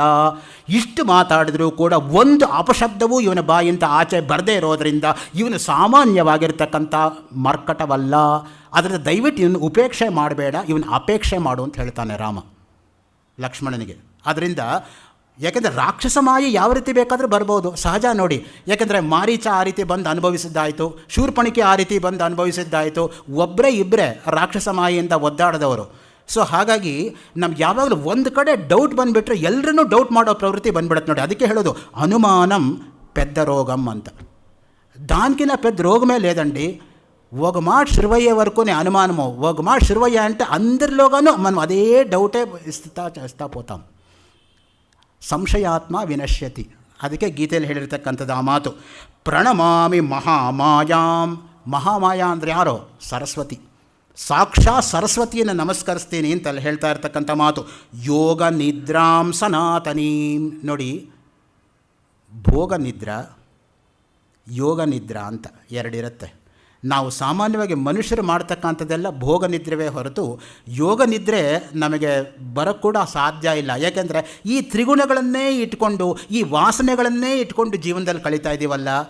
ವಾಸನಾತ್ರಯದಿಂದ ನಿರ್ಮುಕ್ತವಾಗದೇ ಹೋದರೆ ನಾವು ನಿಜವಾಗಿರ್ತಕ್ಕಂಥ ಜೀವನ ಸಾಧನೆ ಮಾಡೋಕ್ಕಾಗದೇ ಇರೋದ್ರಿಂದನೇ ವಾಸನಾ ಕ್ಷಯ ಪ್ರಸಂಗ ಎಂಬುದಾಗಿ ಯೋಗ ವಾಸಿಷ್ಠದಲ್ಲಿ ಒಂದು ಸಮಗ್ರವಾಗಿರ್ತಕ್ಕಂಥ ಅಧ್ಯಾಯದಲ್ಲಿ ವಸಿಷ್ಠರು ರಾಮನಿಗೆ ಬೋಧಿಸ್ತಾರೆ ವಾಸನಾತ್ರಯಗಳನ್ನು ಹೇಗೆ ಗೆಲ್ಲಬೇಕು ಅಂತ. ದೇಹವಾಸನೆ, ಲೋಕವಾಸನೆ, ಶಾಸ್ತ್ರವಾಸನೆ ಅಂತ ಒಂದಲ್ಲ ಇರತಕ್ಕಂಥದ್ದು.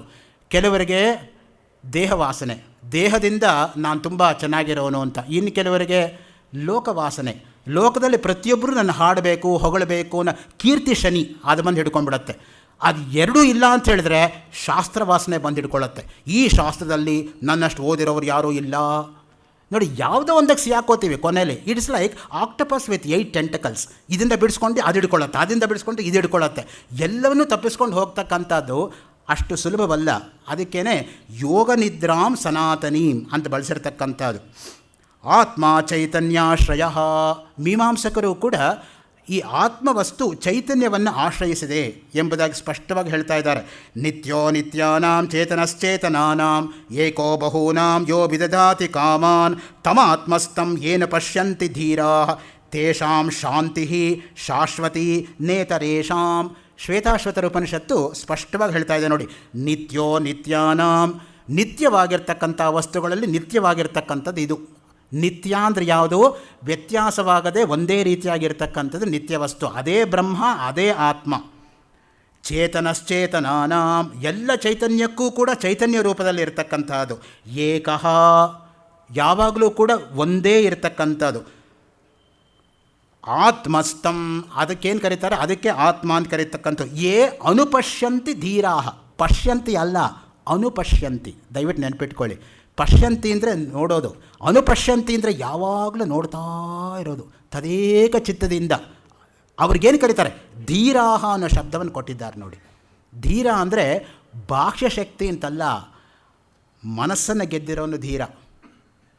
ಕಠೋಪನಿಷತ್ತಲ್ಲಿ 7 ಕಡೆ ನಚಿಕೇತನಿಗೆ ಧೀರ ಶಬ್ದದಿಂದ ಯಮ ಸಂಬೋಧನೆ ಮಾಡಿದ್ದಾನೆ. ನಿಜವಾಗ್ಲೂ ಇದ್ದರೆ ನಿನ್ನಂಥ ಮಕ್ಕಳು ಇರಬೇಕಯ್ಯ ಅಂತ ಭುಜ ತಟ್ಟಿ, ಧನ್ಯೋಸಿ ಕೃತಕೃತ್ಯೋಸಿ ಪಾವಿತಂತೆ ಕುಲಂತ್ವಯ. ಆ ಮಾತುಗಳೆಲ್ಲ ಯಾತಕ್ಕೆ ಬರುತ್ತೆ? ನೀನು ಧನ್ಯ ಕಣಯ್ಯ, ನಿನ್ನ ಕುಲಕ್ಕೆ ನೀನೊಂದು ಒಳ್ಳೆ ಮರ್ಯಾದೆಯನ್ನು ಕೊಟ್ಟೆ. ಆ ದೃಷ್ಟಿಯಿಂದ ನಮ್ಮಲ್ಲಿರ್ತಕ್ಕಂಥದ್ದೇನು? ಸ್ವಗೃಹೇ ಪೂಜ್ಯತೆ ಮೂರ್ಖಃ. ಮೂರ್ಖನಿಗೆ ಮನೆಯಲ್ಲಿ ಮಾತ್ರ ಬೆಲೆ. ಯಾಕೆಂದರೆ ಹೆತ್ತವ್ರಿಗೆ ಹೆಗ್ಣ ಮುದ್ದು ಆಚೆ ಹಾಕೋಕ್ಕಾಗಲ್ಲ, ದೆ ಲಿಟ್ರಲಿ ಸಫರ್ ದೆಮ್. ಸ್ವಗ್ರಾಮೇ ಪೂಜ್ಯತೆ ಪ್ರಭು. ಪ್ರಭುಗೆ ಗ್ರಾಮದಲ್ಲಿ ಮಾತ್ರ ಬೆಲೆ. ಯಾಕೆಂದರೆ ಹೆದರ್ಕೊಂಡು, ನಿಜವಾಗಿ ಗೌರವದಿಂದ ಅಲ್ಲ, out of fear they respect him, not out of love. ನೋಡಿ, respect should always be commanded and not demanded. Once you start demanding respect, nobody will give you. So ಸ್ವದೇಶೇ ಪೂಜ್ಯತೆ ರಾಜ. ರಾಜನಿಗೆ ದೇಶದಲ್ಲಿ ಮಾತ್ರ ಬೆಲೆ, ಆದರೆ ವಿದ್ವಾನ್ ಸರ್ವತ್ರ ಪೂಜ್ಯತೆ ಅಂತ. ವಿದ್ವಾಂಸ ಎಲ್ಲಿ ಹೋದರೂ ಅವನಿಗೆ ಬೆಲೆ ಇದೆ ಅಂತ. ಅದಕ್ಕೆ ನಮ್ಮಲ್ಲಿ ಆ ಹಿಂದೆ ನಡೆದಿದ್ದ ಘಟನೆ, ಮೈಸೂರು ಮಹಾರಾಜರು ವಿದೇಶಕ್ಕೆ ಹೋದಾಗ, are you coming from the land of Shyamashastri, you are welcome ಅಂತ ಕರೆದ್ರಂತೆ. ವಿದೇಶದಲ್ಲಿ you are maharaja of Mysore come ಅಂತ ಕರೀಲಿಲ್ಲ, you are coming from the land of Shyamashastri, you are welcome ಅಂತ ಹೇಳಿದ್ರಂತೆ. ಶ್ಯಾಮಶಾಸ್ತ್ರಿಗಳು 110 ವರ್ಷದ ಕೆಳಗೆ ಕೌಟಿಲ್ಯನ ಅರ್ಥಶಾಸ್ತ್ರವನ್ನು ಆಂಗ್ಲ ಭಾಷೆಗೆ ತರ್ಜುಮೆ ಮಾಡಿ ಅದು ಲಂಡನ್ನಲ್ಲಿ ಅಷ್ಟು ಫೇಮಸ್ ಆಗಿತ್ತು. ನಾಲ್ವಡಿ ಕೃಷ್ಣರಾಜ ಒಡೆಯರಲ್ಲಿ ಹೋದಾಗ ಈ ಟ್ರೀಟ್ಮೆಂಟ್ ಅವ್ರಿಗೆ ಸಿಕ್ಕಿದ್ದು. ಅವರಿಗೆ ಶ್ಯಾಮಶಾಸ್ತ್ರಿಗಳು ಯಾರು ಅಂತಲೇ ಗೊತ್ತಿರಲಿಲ್ವಂತ. ವಾಪಸ್ ಬಂದು ನಾನು ಶ್ಯಾಮಶಾಸ್ತ್ರಿಗಳನ್ನ ಭೇಟಿ ಮಾಡಬೇಕು ಅಂತ ಹೇಳಿದಾಗ ಈ ಪಂಡಿತರು ನಡ್ಕೊಂಡು ಹೋದ್ರಂತೆ. ಏನು ಮಹಾಪರಾಧ ಆಯ್ತು ಸ್ವಾಮಿ ನನ್ನಿಂದ ಅಂತ. ಅದಕ್ಕೆ ಅವ್ರು ಹೇಳಿದ್ರಂತೆ, ಅಪ್ಪ ನಿನ್ನಿಂದ ಅಲ್ಲ ಅಪರಾಧ ಆಗಿದ್ದು, ನನ್ನಿಂದ. ನಿನ್ನಂಥ ವಿದ್ವಾಂಸನ ಇಟ್ಕೊಂಡು ನಾನು ನೋಡ್ಕೊಳ್ದೆ ಹೋದ್ನಲ್ಲ, ವಿದೇಶದಲ್ಲಿ ನೀನು ನನ್ನ ಕಣ್ಣು ತೆರೆಸಿದೆ, ದಯವಿಟ್ಟು ನನ್ನ ರಾಜ್ಯ ಬಿಟ್ಟು ಎಲ್ಲೂ ಹೋಗಬೇಡ ಅಂತ ಹೇಳಿಬಿಟ್ಟು ಮಹಾರಾಜರು ಬೇಡ್ಕೊಂಡ್ರಂತೆ ವಿದ್ವಾಂಸರನ್ನು. ಅದಕ್ಕೆ ನಿಜವಾಗಿರ್ತಕ್ಕಂಥ ಶಿಕ್ಷೆ ಏನು ಒಬ್ಬ ವಿದ್ವಾಂಸ ಕೊಡ್ತಾ ಇದ್ದಿದ್ದು ರಾಜನಿಗೆ ಅಂದರೆ ನೀನು ದೇಶ ಬಿಟ್ಟು ಹೋಗ್ತೀನಿ ಅಂತ ಅಷ್ಟೇ. That was the greatest punishment ever a scholar can meet to a king. ಅದು ಆಗ್ತಾ ಇದ್ದದ್ದು. ಅದೇ ಘಟನೆನೇ ಭೋಜ ಮತ್ತು ಕಾಳಿದಾಸನ ಬಗ್ಗೆನೂ ನಡೀತು ಅಂತ. ಅದು ನಡೀತೋ ಬಿಡ್ತೋ ಕತೆ ಒಟ್ಟಿನಲ್ಲಿದೆ, ನಡೀತಾ ಇದೆ ಕತೆ ಅಂತೂ ಕೂಡ. ಆವಾಗ ಚರ್ಮಶ್ಲೋಕ ಹೇಳಬೇಕು ಅಂತ ಒತ್ತಾಯ ಮಾಡಿದ ಭೋಜ. ಚರ್ಮಶ್ಲೋಕ ಅಂದರೆ ಕೊನೆಯ ಶ್ಲೋಕ, ಕೊನೆ ಆಸೆ, ಇನ್ನೇನು ನಾನು ಕೇಳಬಾರ್ದು. ಕಾಳಿದಾಸನ ಬಾಯಲ್ಲಿ ಒಂದು ಶ್ಲೋಕ ನನ್ನ ಬಗ್ಗೆ ನಾನು ಕೇಳೋ ಹಾಗೆ ಆಗಬೇಕು ಅಂತ. ಆದರೆ ಕಾಳಿದಾಸ ನಾನು ಮಾಡಲ್ಲ ಅಂದ್ಬಿಟ್ಟು ಅದನ್ನು ನಿರಾಕರಣೆ ಮಾಡಿ ಏಕಶಿಲಾ ನಗರಕ್ಕೆ ಹೊಟ್ಟೋದ, ದಾರಾನಗರ ಬಿಟ್ಟು.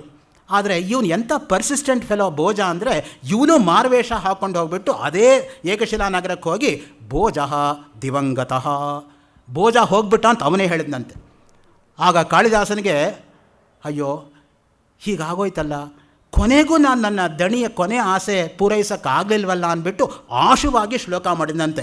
ಅದ್ಯದಾರ ನಿರಾಧಾರ ನಿರಾಲಂಬ ಸರಸ್ವತಿ ಪಂಡಿತ ಖಂಡಿತ ಸರ್ವೇ ಭೋಜರಾಜೇ ದಿವಂಗತೆ. ಇವತ್ತು ಇನ್ನು ದಾರಾನಗರಕ್ಕೆ ಆಶ್ರಯ ಇಲ್ಲದೆ ಹೋಯಿತು, ಪಂಡಿತರೆಲ್ಲ ಮೂಲೆ ಗುಂಪು ಸೇರ್ಕೊಂಡ್ಬಿಟ್ರು. ಅದು ಹೇಳಿದ ಕೂಡಲೇ ಅವನು ಬಿದ್ದು ಹೋಗ್ಬಿಟ್ನಂತೆ ಎದುರುಗಡೆ. ಹಾಗೆ ಅವನಿಗೆ ಅನ್ನಿಸ್ತಂತೆ ಇವನೇ ಕಳ್ಳ ಭೋಜ, ಕೊನೆಗೂ ನನ್ನ ಬಾಯಲ್ಲಿ ಹೇಳಿಸೇ ಬಿಟ್ಟ ಚರ್ಮಶ್ಲೋಕವನ್ನು ಇರಲಿ ಮಾಡ್ತೀನಿ ಅಂದ್ಬಿಟ್ಟು ಆ ಶ್ಲೋಕ ಹಿಂದೆ ಮುಂದೆ ಮಾಡಿ ಮತ್ತೆ ಹೇಳಿದಂತೆ. ಅದ್ಯದಾರ ಸದಾಧಾರ ಸದಾಲಂಬ ಸರಸ್ವತಿ ಪಂಡಿತ ಮಂಡಿತ ಸರ್ವೇ ಭೋಜರಾಜೇ ಭುವಂಗತೆ. ಆಗ ಅವನು ಎದ್ದು ನಿಂತ್ಕೊಂಡ ಅಂತ. ಇದು ಕಥೆ. ನಮಗೆ ಕಥೆ ಅಲ್ಲ ಮುಖ್ಯ. ಯಾಕೆ ಅಂತ ಹೇಳಿದ್ರೆ ರಾಜನಿಗೂ ಕವಿಗೂ ಆ ರೀತಿಯಾಗಿರ್ತಕ್ಕಂಥ ಸಂಬಂಧ ಇತ್ತು. ಖ್ಯಾತ ನರಾಧಿಪತಯ ಕವಿ ಸಂಶ್ರಯೇಣ ರಾಜಾಶ್ರಯೇಣ ಚ ಗತ ಕವಯ ಪ್ರಸಿದ್ಧಿಂ ರಾಜ್ಞ ಸಮೋಸ್ತಿ ಕವೇಹೇನ ಪರಮೋಪಕಾರಿ ರಾಜ್ಞೋ ನಚಾಸ್ತಿ ಕವಿನ ಸದೃಶ ಸಹಾಯ. ಅದಕ್ಕೆ ಸುಭಾಷದಲ್ಲಿ ಹೇಳೋದು, ಅಂಥ ಒಳ್ಳೆ ಕವಿ ಇದ್ದಾನೆ ಅಂತ ರಾಜನಿಗೆ ಗೌರವ, ಅಂತಹ ರಾಜನ ಆಸ್ಥಾನದಲ್ಲಿದ್ದಾನೆ ಅಂತ ಕವಿಗೆ ಗೌರವ. ಅದು ಮ್ಯೂಚುವಲ್ ಯಾವಾಗಲೂ ಕೂಡ ಆ ರೀತಿಯಾಗಿ. ಅದಕ್ಕೆ ಹಿಂದಿನ ಕಾಲದಲ್ಲಿ ರಾಜಾಶ್ರಯ ಅಂತ ಹೇಳ್ತಾ ಇದ್ದಿದ್ದು. ರಾಜನ ಆಶ್ರಯದಲ್ಲಿ ಇದ್ದಂತಹ ವಿದ್ವಾಂಸರೆಲ್ಲ ಆ ರೀತಿ ಬಾಳಿ ಬದುಕಿದವರು. ಅಷ್ಟಿಲ್ಲದೆ ಹೋಗಿದ್ರೆ ನಮ್ಮ ಮೈಸೂರು ಜಯಚಾಮರಾಜ ಒಡೆಯರ್ ಕೂಡ ಎಂಥ ಒಳ್ಳೆ ಕೆಲಸ ಮಾಡಿಸಿದ್ರು ನೋಡಿ. 36 ವಾಲ್ಯೂಮ್ ಋಗ್ವೇದ ಸಂಹಿತೆ, ಸಾಯಣ ಭಾಷ್ಯ, ಅರ್ಥಸಹಿತ, ಪ್ರತಿಪದಾರ್ಥ, ಭಾವಾರ್ಥ, ತಾತ್ಪರ್ಯಾರ್ಥ, ವ್ಯಾಕರಣ ವಿಶೇಷ ಎಲ್ಲ ಪಂಡಿತರ ಮಂಡಳಿ ಮಾಡಿ 36 ವಾಲ್ಯೂಮಲ್ಲಿ 36,000 ಪುಟನ ಪಬ್ಲಿಷ್ ಮಾಡಿದರು. 18 ಪುರಾಣಗಳು ಕನ್ನಡದಲ್ಲಿ ಮಾಡಿಸಿದ್ರು. ಏನು ಸಾಮಾನ್ಯವಾಗಿರ್ತಕ್ಕಂಥದ್ದಲ್ಲ. ಈಗ ಮರುಮುದ್ರಣ ಮಾಡಿ ಅಂದರೆ ಎಷ್ಟು ಒದ್ದಾಡ್ತಾ ಇದ್ದಾರೆ. With all the resources they are struggling, they are fretting, they are fuming, unable to do that. ಯಾಕೆಂದರೆ ಆ ಕಡೆ ಗಮನ ಇಲ್ಲ ನಮಗೆ. ಅದು ಬಂದಿರೋದು. ಪ್ರಯಾರಿಟೀಸ್, ವ್ಯಾಲ್ಯೂಸು ಮುಖ್ಯವಾಗಿರೋದು. Every commodity has a price but no commodity has a value. You cannot measure values. ಅದಕ್ಕೆ ಹೇಳೋದು ವ್ಯಾಲ್ಯೂಸ್ ಆರ್ ಇಮ್ಮೆಷರಬಲ್ ಅಂತ. ರಾಧಾಕೃಷ್ಣನ್ ಅದಕ್ಕೆ ಬರೆಯೋದು, ವಾಟ್ ಆರ್ ವ್ಯಾಲ್ಯೂಸ್ ಅಂತ ಪ್ರಶ್ನೆ ಹಾಕ್ಕೊಂಡು, values are not rules or statutes to be written down in the form of ಲಾ.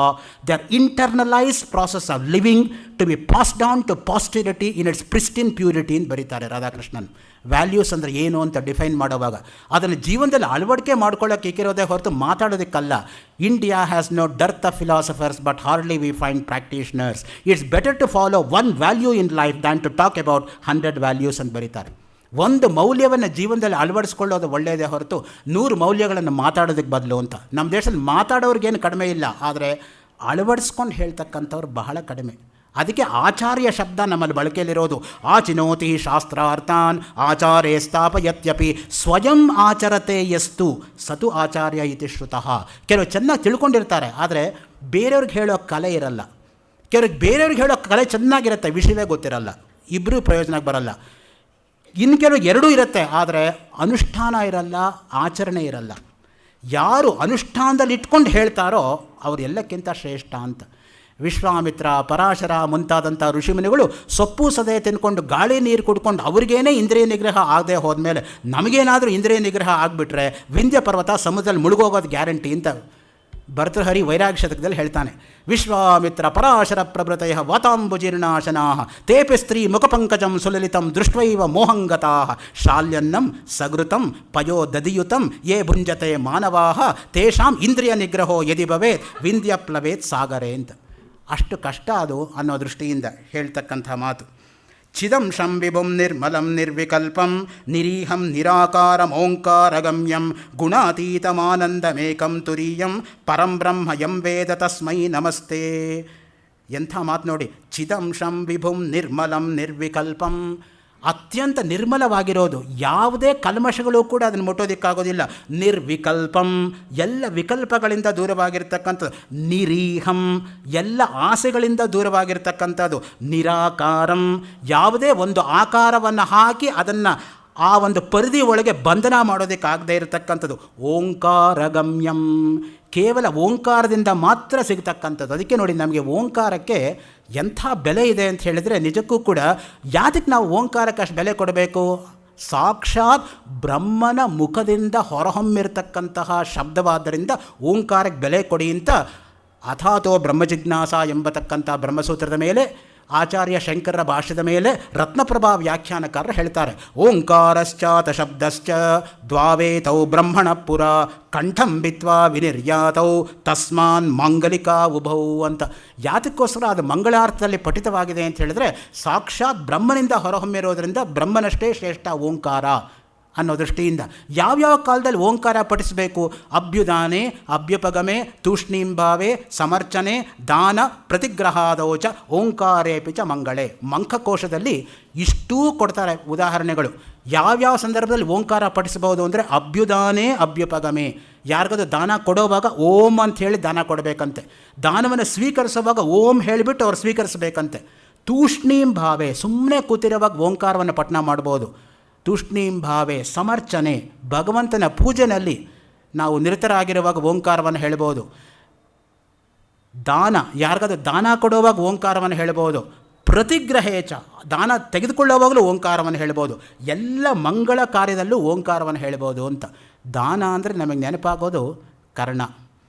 ಕರ್ಣ ಅಂದರೆ ದಾನ, ದಾನ ಅಂದರೆ ಕರ್ಣ. ನೋಡಿ, the most tragic character in entire Mahabharata is Karna. ಯಾವಾಗಲೂ ಕೂಡ ಅವನಿಗೆ ದುರದೃಷ್ಟ ಅನ್ನೋದು ಹಿಂದೆಯೇ ಇತ್ತು, ಬೆನ್ನ ಹಿಂದೆಯೇ. ಎಂಥ ಒಳ್ಳೆಯ ಸಾಮರ್ಥ್ಯ ಇದ್ದರೂ ಕೂಡ ನೋಡಿ, ಆ ಗುರುಶಾಪ ಅನ್ನೋದು ಯಾವ ರೀತಿ ಅವನಿಗೆ ಕಾಡಿಸ್ತು ಅಂತ. ಯಾತಕ್ಕೆ ಗುರುಶಾಪ ಬಂದಿದ್ದು? ಗುರುಗೆ ಸಹಾಯ ಮಾಡೋಕ್ಕೆ ಹೋಗ್ಬಿಟ್ಟು ಗುರುವಿಂದನೇ ಶಾಪಗ್ರಸ್ತನಾದ ಅವನು. ಮಲಗಿ ನಿದ್ದೆ ಮಾಡ್ತಾ ಇದ್ದಾಗ ಎಚ್ಚರ ಆಗೋಯ್ತು ಅವನಿಗೆ. ಏಕೆಂದರೆ ಆ ಜೀರ್ಜಿಂಬೆ ಗುಂಯಂತ ಕೊರೆದು ಕೊರೆದು ಕೊರೆದು ರಕ್ತ ಬರೋಕ್ಕೆ ಶುರುವಾದಾಗ ರಕ್ತವನ್ನೂ ಸಹಿಸಿಕೊಂಡು ಗುರುವಿಗೆ ನಿದ್ರಾಭಂಗ ಆಗಬಾರ್ದು ಅಂತ ಯೋಚನೆ ಮಾಡೋದಕ್ಕೆ ಪ್ರತಿಯಾಗಿ ಏನು ಬಂತು? ಶಾಪ ಬಂತು. ನೀನು ಕ್ಷತ್ರಿಯ, ಮೋಸ ಮಾಡಿ ನನ್ನ ಹತ್ರ ವಿದ್ಯೆ ಕಲಿತೆ, ಸಕಾಲದಲ್ಲಿ ನೀನು ಕಲಿತಿರ್ತಕ್ಕಂಥ ವಿದ್ಯೆ ಯಾವುದೂ ಕೂಡ ನೀನು ಸಹಾಯಕ್ಕೆ ಬರದೇ ಹೋಗಲಿ ಅಂತ ಶಾಪ ಕೊಟ್ಬಿಟ್ಟ. ನೋಡಿ, ಸಹಿಸ್ಕೊಂಡಿದ್ದು ಕೊನೆಗಾಗಿದ್ದಷ್ಟೇ. ಅವನಿಗೆ ಶಾಪಗ್ರಸ್ತನಾದ. ರಾಧೇಯ, ರಾಧಾಗರ್ಭಭಾರಭೂತ, ಸೂತ, ಸೂತಾಪಸದ, ರಥಕಾರ ಕುಲ ಕಲಂಕ, ಇದನ್ನೆಲ್ಲ ಬಯಸ್ಕೋಬೇಕಾಯಿತು ಜೀವನದುದ್ದಕ್ಕೂ ಕೂಡ. ಕೊನೆಗೆ ದಾನ ಕೊಡುವಾಗ ಏನೆಲ್ಲ ಕೊಟ್ಟ ನೋಡಿ, ಅವನು ಕರ್ಣಕುಂಡಲಗಳನ್ನೇ ಕಿತ್ತುಕೊಟ್ಟನಲ್ಲ. ಅದಕ್ಕಿಂತ ಯಾರು ಆ ರೀತಿ ಮಾಡ್ತಾಯಿದ್ರು? ಶಲ್ಯ ಹೇಳ್ತಾನೆ, ಮೋಸ ಹೋಗ್ತಾ ಇದೆಯಾ ಕರ್ಣ, ಕೊಟ್ಬಿಡ್ಬೇಡ ಎಲ್ಲಾದರೂ ಕೂಡ. ನಿನ್ನ ಆಪತ್ತಿಗೆ, ನಿನ್ನ ಕುಂದಿಗೆ, ನಿನ್ನ ಸಾವಿಗೆ, ನಿನ್ನ ದೇಹನಾಶಕ್ಕೆ ನೀನೇ ಕಾರಣ ಆಗ್ತೀಯಾ ಅಂತ. ಅದಕ್ಕೆ ಒಂದು ಮಾತು ಹೇಳ್ತಾನೆ ಕರ್ಣ. ಅವನು ಯಾರು ಗೊತ್ತಾ? ದೇವೇಂದ್ರ. ಅವನು ಕೊಡೋವಾಗ ನನ್ನ ಕೈ ಪೊಸಿಷನ್ ಎಲ್ಲಿದೆ, ಅವನ ಕೈ ಪೊಸಿಷನ್ ಎಲ್ಲಿದೆ ನೋಡು.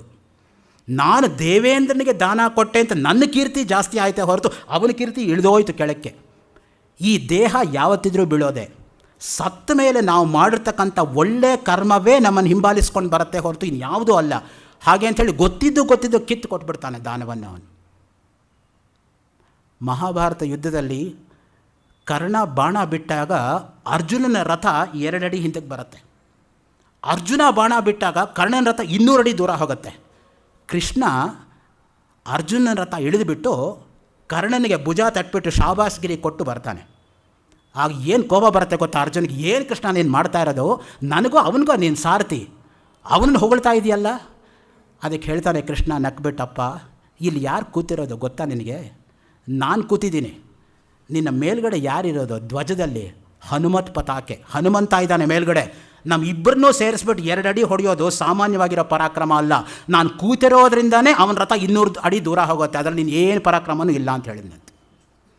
ಸೊ ಯಾವಾಗಲೂ ಕೂಡ ನೋಡಿ, ಸ್ವಂತ ಹುಟ್ಟಿದ ಕೂಡಲೇ ನೀರಲ್ಲಿ ತೇಲಿಬಿಟ್ಟಂತಹ ತಾಯಿಗೂ ಕೊನೆಗೆ ಪ್ರಾಮಿಸ್ ಮಾಡಿ ನಡ್ಕೋತಾನೆ ಕರ್ಣ. ಅದನ್ನು ನಮ್ಮಲ್ಲಿ ಒಂದು ಮಾತಿದೆ, ಕೆಟ್ಟ ಮಕ್ಕಳು ಹುಟ್ಟಬೋದು, ಕೆಟ್ಟ ತಾಯಿ ಇರೋದಿಲ್ಲ ಅಂತ.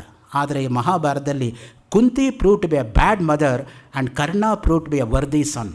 So that is the greatness about the character of Karna. ಅದಕ್ಕೇ ಕೈಲಾಸಂ ಕರ್ಣ ಅಂತಲೇ ಒಂದು ನಾಟಕ ಬರೆದಿದ್ದಾರೆ. ಸೊ ಮುಖ್ಯವಾಗಿ ಕರ್ಣನ ಪಾತ್ರವನ್ನು ಯಾವ ರೀತಿ ಪ್ರೊಜೆಕ್ಟ್ ಮಾಡಬೇಕು ಅನ್ನೋ ದೃಷ್ಟಿಯಿಂದ ಈ ಓಂಕಾರ ಎಂಬತಕ್ಕಂಥದ್ದು ಗಣಪತಿಯ ಪ್ರತೀಕಭೂತವಾಗಿರ್ತಕ್ಕಂಥದ್ದು. ಗಣಪತಿಯ ಸೊಂಡಿಲಿನಲ್ಲಿ ನೀವು ಗಮನಿಸಿದರೆ ಅಲ್ಲಿ ಓಂಕಾರ ಅನ್ನೋದು ಸ್ಪಷ್ಟವಾಗಿ ಕಾಣುತ್ತೆ ನೋಡಿ. ಓಂಕಾರ ಬಿಟ್ಟು ಏನೂ ಇಲ್ಲವೇ ಇಲ್ಲ.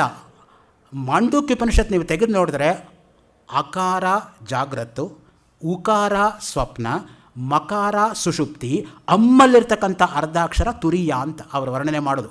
ಆವು ಮಾ ಸೇರಿ ಓಂ ಆಗತ್ತೆ ನೋಡಿ ಆ ದೃಷ್ಟಿಯಿಂದ. ಮತ್ತು ಆ ಓಂಕಾರದಲ್ಲಿ ಒಂದೊಂದು ಅಕ್ಷರಕ್ಕೂ ಕೂಡ ಸುಧಾಕರ್ ಚತುರ್ವೇದಿ ಅವರು ಶತಾಯುಷಿಗಳು, ತಮಗೆ ಗೊತ್ತಿರೋ ಹಾಗೆ 115, 116, ನಮಗೆ ಅದರ ಬಗ್ಗೆ ವಿಪ್ರತಿಪತ್ತಿ ಬೇಡ ಅವರ ವಯಸ್ಸು ಬಗ್ಗೆ. ಒಟ್ಟಿನಲ್ಲಿ ಶತಾಯುಷಿಗಳು ಅವರು 43 ಇಂಟರ್ಪ್ರಿಟೇಷನ್ ಕೊಡ್ತಾರೆ ಅಕಾರಕ್ಕೆ, ಉಕಾರಕ್ಕೆ, ಮಕಾರಕ್ಕೆ ಅವರ ಪುಸ್ತಕದಲ್ಲಿ. ಓಂಕಾರದ ಮೇಲೆ ಅವರು ಬರೆದಿರ್ತಕ್ಕಂಥ ಪುಸ್ತಕ ಅದನ್ನು ಬೇಸಾಗಿ ಇಟ್ಕೊಂಡು ನಾನು ಸುಮ್ಮನೆ ತಮಾಷೆಗೊಂದು ಶಂಕರ್ ಕೃಪಾನವರು 98ನೇ ಇಸ್ವಿನಲ್ಲಿ ಒಂದು ಪುಸ್ತಕ ಕೇಳಿದ್ರು. ಅದರಿಂದ ಏನೋ 438 ಕೊಟೇಶನ್ ಸೇರಿ ನಾನು ಒಂದು ಪುಸ್ತಕ ಬರೆದಿದ್ದೆ ಆಗ. ಸೊ ಅದರಿಂದ ಯಾತಕ್ಕೆ ಹೇಳ್ತಾ ಇದ್ದೀನಿ ಅಂದರೆ ಓಂಕಾರ ಎಂಬತಕ್ಕಂಥದ್ದು ಅಷ್ಟು ಪ್ರಮುಖವಾಗಿರ್ತಕ್ಕಂಥದ್ದು. ಯಾವುದೇ ಉಪನಿಷತ್ ತೆಗೆದು ನೋಡಿದ್ರೂ ಕೂಡ ನೀವು ಓಂಕಾರಕ್ಕೆ ರೆಫರೆನ್ಸ್ ಬಂದೇ ಬರುತ್ತೆ. ಯಾವುದೇ ಮಂತ್ರ ಪಠಣ ಮಾಡಬೇಕಾದ್ರೂ ಕೂಡ ಓಂ ಇತ್ಯಗ್ರೇ ವ್ಯಾಹರೇತ್ ನಮ ಇತಿ ಪಶ್ಚಾತ್, ಪ್ರಾರಂಭದಲ್ಲಿ ಓಂ ಬರಬೇಕು, ಕೊನೆಯಲ್ಲಿ ನಮಃ ಇಂದ ಎಂಡಾಗಬೇಕು ಯಾವುದೇ ಮಂತ್ರ ಆದರೂ ಕೂಡ. ಆ ದೃಷ್ಟಿಯಿಂದನೇ ಓಂಕಾರಕ್ಕೆ ನಾವು ಇಟ್ಕೊಂಡಿರ್ತಕ್ಕಂಥ ಅಕಾರ ಉಕಾರ ಮಕಾರದಲ್ಲಿ ಒಂದು ಅರ್ಥ ಏನು ಅಂತ ಹೇಳಿದ್ರೆ, ಅಕಾರ ಅಂದರೆ ಮಾತೃಸ್ಥಾನೀಯ, ಉಕಾರ ಅಂದರೆ ಪಿತೃಸ್ಥಾನೀಯ, ಮಕಾರ ಅಂದರೆ ಗುರುಸ್ಥಾನೀಯ ಅಂತ ನಮ್ಮಲ್ಲಿರೋದು. ಆವು ಮಾಗೆ ಒಂದು ಇಂಟರ್ಪ್ರಿಟೇಷನ್ನು. A is equal to mother, u is equal to father and ma is equal to preceptor or mentor ಅನ್ನೋ ದೃಷ್ಟಿಯಿಂದ. ಅದಕ್ಕೆ ನೋಡಿ ನಾವು ಗುರುಗೆ ಅಷ್ಟು ನಾವು ಬೆಲೆ ಕೊಡ್ತಕ್ಕಂಥದ್ದು. ಗುರುಮುಖೇನಾನೇ ಅಧ್ಯಯನ. ಅಧ್ಯಯನ ಅಂದ್ರೇನು? ಉಚ್ಚಾರಣ ಅನುಚ್ಚಾರಣಂ ವೇದ. ಗುರುಗಳು ಉಚ್ಚಾರ ಮಾಡಬೇಕು, ಶಿಷ್ಯನಾಗಿರೋನು ಮತ್ತೆ ಮರು ಉಚ್ಚಾರ ಮಾಡಬೇಕು. ಯಜುರ್ವೇದ ಆದರೆ 2 ಸಲ, ಋಗ್ವೇದ ಆದರೆ 3 ಸಲ ಮತ್ತೆ ಉಚ್ಚಾರ ಮಾಡಬೇಕಾದ್ದು. ಹಾಗೆ ಹೇಳಿ ಹೇಳಿ ಹೇಳಿ ಕೇಳಿ ಕೇಳಿ ಕೇಳಿ 55-6 ಸಾವಿರ ವರ್ಷ ಆದರೂ ಕೂಡ ಒಂದು ಚಾಚು ತಪ್ಪದೆ ಇರೋದರಿಂದನೇ ಅದಕ್ಕೆ ಶ್ರುತಿ ಅಂತ ಹೆಸರು ಬಂದಿದ್ದು. ಯಾರು ಶ್ರುತಿಯನ್ನು ಅಭ್ಯಾಸ ಮಾಡ್ತಾರೋ ಅವರಿಗೆ ಶ್ರೌತಿ ಅಂತ ನಾಮಕರಣ ಆಗಿದ್ದು. ಅದಕ್ಕೆ ನಾಗಪ್ಪ ಶ್ರೌತಿ, ಗಣೇಶ ಶ್ರೌತಿ, ಶ್ರೀನಿವಾಸ ಶ್ರೌತಿ ಈ ರೀತಿಯಾಗಿ ಹೆಸರು ಬಂದಿರೋದು. ಶ್ರುತಿಯನ್ನು ಯಾರು ಇಟ್ಕೊಂಡಿದ್ದಾರೋ ಅವರು ಶ್ರೌತಿಗಳು. ಶ್ರುತಿ ಅಂದರೆ ವೇದ. ಆ ದೃಷ್ಟಿಯಿಂದನೇ ವೇದವನ್ನು ಪ್ರತಿನಿತ್ಯವೂ ಕೂಡ ಬಿಡದೆ ಅಭ್ಯಾಸ ಮಾಡಿ ಅಂತ ನಾವು ಮತ್ತೆ ಮತ್ತೆ ಒತ್ತಿ ಹೇಳ್ತಕ್ಕಂಥದ್ದು. ರಘುವಂಶದಲ್ಲಿ ಕಾಳಿದಾಸ ಓಂಕಾರಕ್ಕೆ ರೆಫರ್ ಮಾಡ್ತಾನೆ ನೋಡಿ. ಪ್ರಣವಃ ಛಂದಸಾಮಿವ ಅವನು ವರ್ಣನೆ ಮಾಡ್ತಾನೆ. ಓಂಕಾರ ಎಂಬತಕ್ಕಂಥದ್ದು ಛಂದಸ್ಸುಗಳಲ್ಲಿ ಹೇಗೆ ಶ್ರೇಷ್ಠವೋ ಹಾಗೆ ಅನ್ನೋ ದೃಷ್ಟಿಯಿಂದ ನೋಡಿ. ನಮ್ಮಲ್ಲಿ ಒಂದೊಂದು ಛಂದಸ್ಸಿಗೆ ಒಂದೊಂದು ರೀತಿಯಾಗಿರ್ತಕ್ಕಂಥ ಅರ್ಥ ಬರುತ್ತೆ. ಛಂದಸ್ಸು ಅನ್ನೋದು 6 ವೇದಾಂಗಗಳಲ್ಲಿ ಒಂದು, ನಾವು ಮರಿಬಾರ್ದು. ಶಿಕ್ಷಾ, ವ್ಯಾಕರಣಂ, ಛಂದಃ, ನಿರುಕ್ತಃ, ಜ್ಯೋತಿಷಂತತ, ಕಲ್ಪಶ್ಚೇತಿ ಷಡಂಗಾನಿ ವೇದಸ್ಯಾಹುರ್ ಮನೀಷಿಣಃ. ಹಿಂದಿನ ಕಾಲದಲ್ಲಿ ಷಡಂಗ ವೇದಾಧ್ಯಾಯಿ ಅಂತ ಬಿರುದು ಕೊಡ್ತಾ ಇದ್ದಿದ್ದು. ಬರೀ ವೇದ ಕಲ್ತರೆ ಸಾಲದು. ವೇದದಲ್ಲಿ ಸಂಹಿತಾ, ಬ್ರಾಹ್ಮಣ, ಆರಣ್ಯಕ, ಉಪನಿಷತ್ ಪಾಠ ಆಗಬೇಕು. ಆಮೇಲೆ ಪದಪಾಠ, ಕ್ರಮಪಾಠ, ಜಟಾಪಾಠ, ಘನಪಾಠ ಆಗಬೇಕು. ಆಮೇಲೆ ಸಲಕ್ಷಣ ಘನಪಾಠಿ ಅಂತ. ಅದಾದಮೇಲೆ ಷಡಂಗ ವೇದಾಧ್ಯಾಯಿ ಅಂದ್ರೇನು 6 ವೇದಾಂಗಗಳು ಕೂಡ ಅವನಿಗೆ ಗೊತ್ತಿರಬೇಕು ಅಂತ. ಸೊ ಅದರಲ್ಲಿ ವೈದಿಕ ಛಂದಸ್ಸೇ ಬೇರೆ, ಲೌಕಿಕ ಛಂದಸ್ಸೇ ಬೇರೆ. ಆಯಾಯ ಛಂದಸ್ಸಲ್ಲಿ ಅದು ಉಪಯೋಗ ಮಾಡಿಕೊಂಡ್ರೇ ಅದಕ್ಕೆ ಬೆಲೆ ಬರೋದು. ನಿಮಗೊಂದು ಉದಾಹರಣೆ ಕೊಡ್ತೀನಿ. ಯಾವ ಸಂದರ್ಭಕ್ಕೆ ಯಾವ ಛಂದಸ್ಸು ಬಳಸಬೇಕು ಅನ್ನೋದಕ್ಕೆ ನೋಡಿ. ವಸಂತ ಮಾಸಕ್ಕೆ ವಸಂತ ತಿಲಕ ಛಂದಸ್ಸನ್ನೇ ಉಪಯೋಗಿಸಬೇಕು. ಏಕೆಂದರೆ ವಸಂತ ಮಾಸ ಸೌಂದರ್ಯದಿಂದ ಕೂಡಿಕೊಂಡಿರೋದು, ಯಾವಾಗಲೂ ಕೂಡ ಸುಂದರವಾಗಿರೋದು.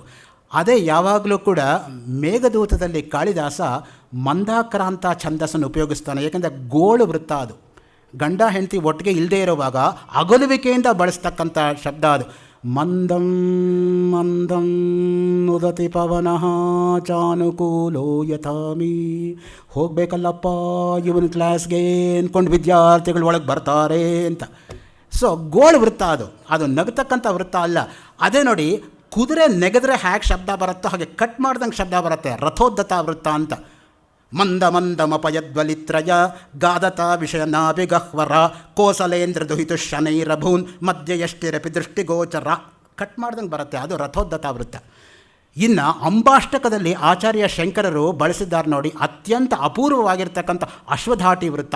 22 ಅಕ್ಷರಗಳಿಗೆ ಒಂದೊಂದು ಪಾದ ನಿಲ್ಲತ್ತೆ. 22 × 4 88 ಅಕ್ಷರ ಒಂದು ಶ್ಲೋಕದಲ್ಲಿರಬೇಕು. ಚೇಟಿ ಭವನ್ ನಿಖಿಲ ಖೇಟಿ ಕದಂಬತರು ವಾಟೀಶು ನ ಕಿಪಟಲಿ ಕೋಟೀರ ಚಾರುತರ ಕೋಟಿ ಮಣಿ ಕಿರಣ ಕೋಟಿ ಕರಂಬಿತ ಪದ ವಾಟೀಶು ಗಂಧ ಕುಚ ಶಾಟಿ ಕವಿತ್ವ ಪರಿಪಾಟಿ ಮಗಾದಿಪಸುತ. ಅದು ಅಶ್ವಧಾಟಿ ವೃತ್ತ. ಸೊ ವೃತ್ತದಲ್ಲಿ ಎಷ್ಟು ವ್ಯತ್ಯಾಸ ಇರುತ್ತೆ ಅನ್ನೋದಕ್ಕೆ ನಿಮಗೆ ಸುಮ್ಮನೆ ತಮಾಷೆಗೆ ನಾನು ತೋರಿಸ್ತಾ ಇದ್ದೀನಿ ಅಷ್ಟೇ, ನಾನು ಇನ್ ಡೀಟೇಲ್ ಪ್ರವೇಶ ಮಾಡ್ತಾ ಇಲ್ಲ. ಇನ್ನು ವೈದಿಕ ಛಂದಸ್ಸುಗಳೇ ಬೇರೆ. ತ್ರಿಷ್ಟುಪ್ಪು, ಜಗತಿ, ಗಾಯತ್ರಿ ಇದೆಲ್ಲವೂ ಕೂಡ ವೈದಿಕ ಛಂದಸ್ಸುಗಳು. ಸೊ ಅದರಿಂದ ಛಂದಃ ಪಾದೌತು ವೇದಸ್ಯ, ವೇದಕ್ಕಿರ್ತಕ್ಕಂಥ ಒಂದು ಪಾದ ಅಂದರೆ ಅದು ಛಂದಸ್ಸು ಮುಖ್ಯವಾಗಿರ್ತಕ್ಕಂಥದ್ದು. ಚಿದೇವ ದೇಹಸ್ತು ಚಿದೇವ ಲೋಕಾ ಚಿದೇವ ಭೂತಾನಿ ಚಿದಿಂದ್ರಿಯಾಣಿ ಕರ್ತಾ ಚಿದಂತಃಕರಣಂ ಚಿದೇವ ಚಿದೇವ ಸತ್ಯಂ ಪರಮಾರ್ಥರೂಪಂ. ಸ್ವಾತ್ಮ ಪ್ರಕಾಶಿಕ ಅಂತ ಆಚಾರ್ಯ ಶಂಕರರ ಗ್ರಂಥದಲ್ಲಿ ಆ ಚಿತ್ ಶಬ್ದವನ್ನು ಯಾವ ರೀತಿ ವರ್ಣನೆ ಮಾಡ್ತಾರೆ ನೋಡಿ. ಚಿದೇವ ದೇಹಸ್ತು ಚಿದೇವ ಲೋಕಾ, ಚಿತ್ ಬಿಟ್ಟು ಇನ್ನೇನು ಇಲ್ಲವೇ ಇಲ್ಲ ಪ್ರಪಂಚದಲ್ಲಿ, ಸರ್ವಂ ಚಿನ್ಮಯಂ ಅನ್ನೋಷ್ಟು. ಅದಕ್ಕೆ ಚಿನ್ಮಯಾನಂದ ಎಂಥ ಒಳ್ಳೆಯ ಹೆಸರು ನೋಡಿ. ಕೆಲವರಿಗೆ ಹೆಣ್ಣುಮಕ್ಕಳಿಗೆ ಚಿನ್ಮಯಿ ಅಂತ ಕೂಡ ಹೆಸರಿಟ್ಟಿರ್ತಾರೆ. ಸೊ ಹಾಗೆ ಆ ಚಿತ್ತಲ್ಲಿ ಯಾರು ಅಡಕವಾಗಿರ್ತಾರೋ ಅದು ಮುಖ್ಯವಾಗಿರ್ತಕ್ಕಂಥ. ಜ್ಞಾನಸ್ವರೂಪಿಣಿ ಅಂದರೆ ಒಂದೇ, ಚಿನ್ಮಯಿ ಅಂದರೆ ಒಂದೇ. ಅಪರೂಪವಾಗಿರ್ತಕ್ಕಂಥ ಹೆಸರುಗಳು. ಸಂಸ್ಕಾರವಂತರು ಮಾತ್ರ ಆ ಥರ ಹೆಸರಿಡೋಕ್ಕೆ ಸಾಧ್ಯ, ಬೇರೆಯವರಿಗೆ ಹತ್ತಿರ ಕೂಡ ಸುಳಿಯಲ್ಲ ಅಂಥ ಹೆಸರುಗಳು. ಅದಕ್ಕೆ ಕ್ಲಾಸ್ ರೂಮಲ್ಲಿ ನಾನು ಮೊದಲನೇ ದಿನ ಮಕ್ಕಳಿಗೆ ಪಾಠ ಮಾಡಲ್ಲ, ಅವರ ಹೆಸರಿನ ಅರ್ಥ ಹೇಳಿಬಿಡ್ತೀನಿ. ಅವ್ರಿಗೆ ಗೊತ್ತಿರಲ್ಲ, ಅವ್ರ ಅಮ್ಮ ಅಪ್ಪನಿಗೆ ಮೊದಲೇ ಗೊತ್ತಿರಲ್ಲ. ನೆಕ್ಸ್ಟ್ ಡೇ ಅವ್ರ ಅಮ್ಮ ಅಪ್ಪ ಹುಡ್ಕೊಂಡು ಬರ್ತಾರೆ, ಇಂಥ ಒಳ್ಳೆ ಹೆಸರಿಟ್ಟಿದ್ದೀವ ಸರ್ ನಮ್ಮ ಮಗಳಿಗೆ ಅಂತ. ಹೌದಮ್ಮ ನೋಡಿ ಇಟ್ಟಿದ್ದೀರಲ್ಲ, ಹಾಗಾದರೂ ತಿಳ್ಕೊಳ್ಳಿ. ಸೊ ನ್ಯಾಚುರಲಿ ಸ್ಟೂಡೆಂಟ್ಸ್ಗೆ ಅವ್ರ ಅಮ್ಮ ಅಪ್ಪನ ಬಗ್ಗೆ ಗೌರವ ಬರುತ್ತೆ ನೋಡಿ, ನನಗೆ ಎಂಥ ಒಳ್ಳೆ ಹೆಸರಿಟ್ಬಿಟ್ಟಿದ್ದಾರೆ ಅಂತ. ಇಂಥ ಕೆಲಸ ಮೇಷ್ಟ್ರು ಮಾಡದೆ ಹೋದರೆ ಇನ್ಯಾರು ಮಾಡೋಕ್ಕಾಗತ್ತೆ? ಮಾಡಬೇಕು. ಬರೀ ಪಾಠ ಸರಿ 2ನೇ ಕ್ಲಾಸ್ ಅಂತ ನಡೆಯುತ್ತೆ. 1ನೇ ಕ್ಲಾಸಲ್ಲಿ ಅವ್ರಿಗೆ ಸಂಸ್ಕಾರ ಮೂಡಿಸ್ಬೇಕು. ಮುಖ್ಯವಾಗಿ ಅವ್ರ ಅಮ್ಮ ಅಪ್ಪನ ಬಗ್ಗೆ ಗೌರವ ಬರೋ ಹಾಗೆ ಮಾಡಬೇಕು. ಅದು ಆದ್ಯ ಕರ್ತವ್ಯ ಮೇಷ್ಟ್ರು ಮಾಡಬೇಕಾಗಿರೋದು. ಚಿದೇವ ಲೋಕಾ ಚಿದೇವ ಭೂತಾನಿ ಚಿದಿಂದ್ರಿಯಾಣಿ. ನೋಡಿ, ಪಂಚಭೂತಗಳು ಪೃಥ್ವಿ, ಅಪ್, ತೇಜಸ್, ವಾಯು ಮತ್ತು ಆಕಾಶ ಎಲ್ಲ ಚೈತನ್ಯವೇ. ನೀವು ಭಾಗವತ ತೆಗೆದು ನೋಡಿ, ನನಗದು ಪೂರ್ತಿ ಹೇಳೋಕ್ಕೆ ಸಮಯ ಆಗ್ತಾ ಇಲ್ಲ. ಅದೇ ನನಗೆ ಕೊರಗು. ಇಲ್ಲಿಂದ ಆಚೆ ಹೋದ್ಮೇಲೆ ಅದು ಹೇಳಬೇಕಾಗಿತ್ತು, ಇದು ಹೇಳಬೇಕಾಗಿತ್ತು, ಅದು ಬಿಟ್ಟೋಯ್ತು, ಇದು ಬಿಟ್ಟೋಯ್ತು, ಬರೀ ಪಾಪ ಪ್ರಜ್ಞೆನೇ ಕಾಡ್ತಾ ಇರುತ್ತೆ ನನಗೆ ಮನೆಗೆ ಹೋಗೋ ತನಕ.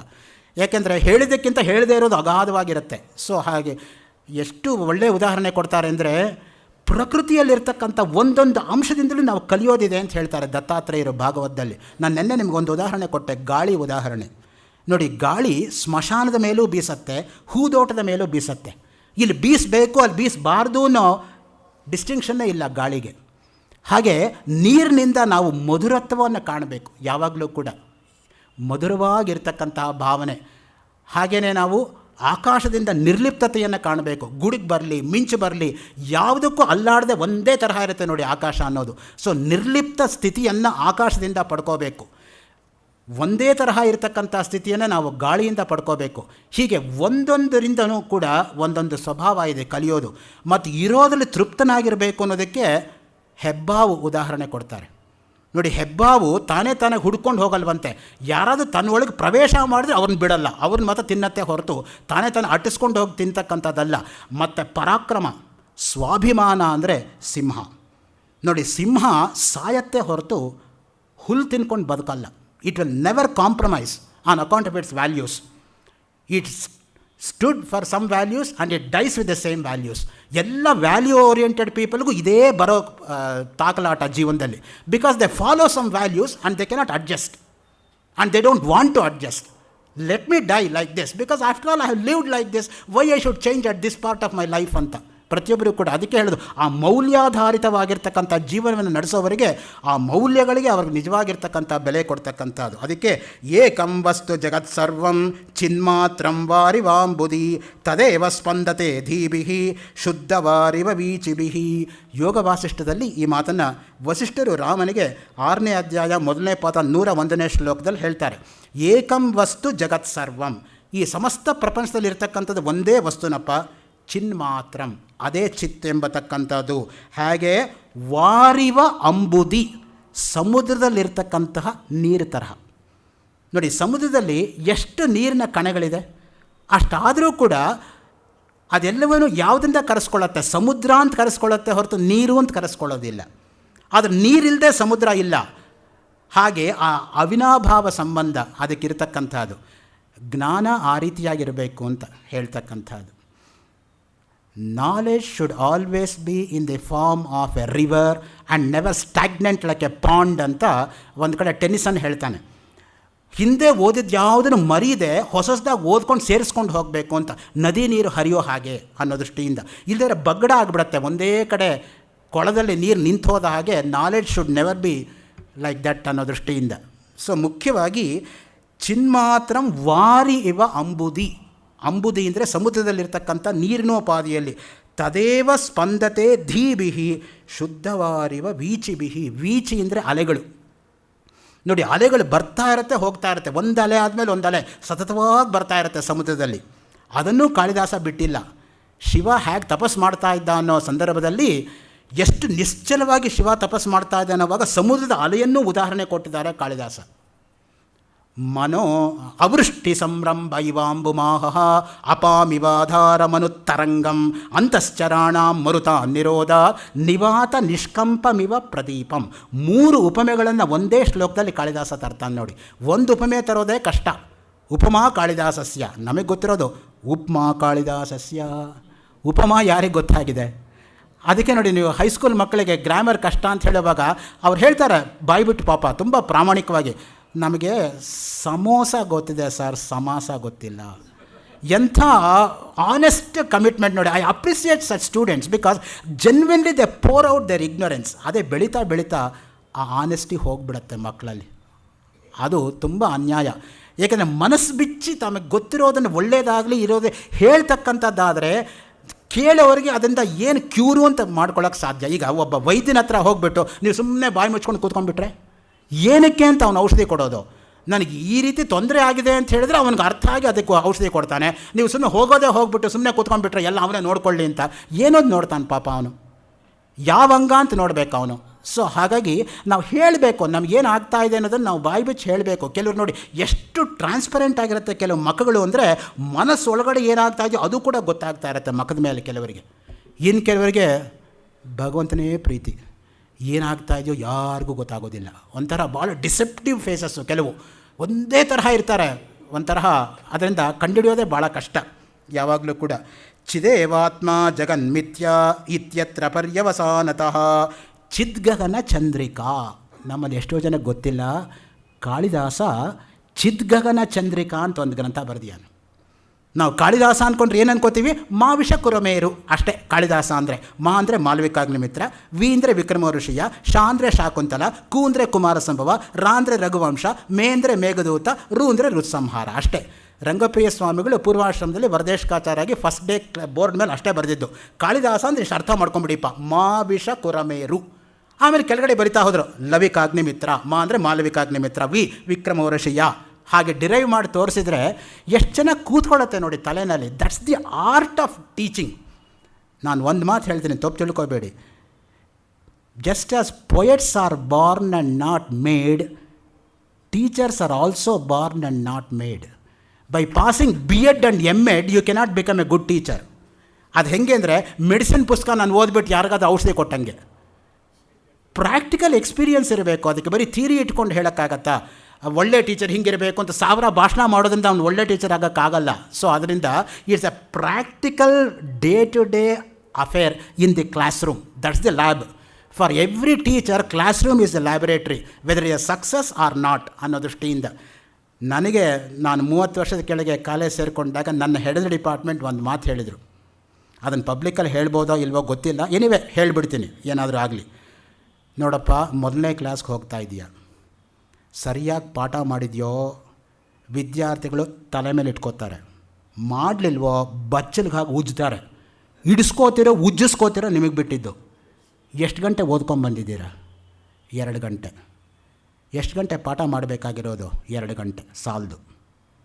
1 ಗಂಟೆ ಪಾಠ ಮಾಡಬೇಕಾದ್ರೆ 4 ಗಂಟೆ ಓದ್ಕೊಂಬರ್ಬೇಕು ನೀವು ಮನೇಲಿ. ಸಾಲದು, ನಾಳೆ ಓದ್ಕೊಂಬನ್ನಿ ಅಂತ ಹೇಳಿದರು. ಆಯಿತು ಸ್ವಾಮಿ, ಹಾಗೆ ಮಾಡ್ತೀನಿ ಅಂತ ಹೇಳಿದ್ರು.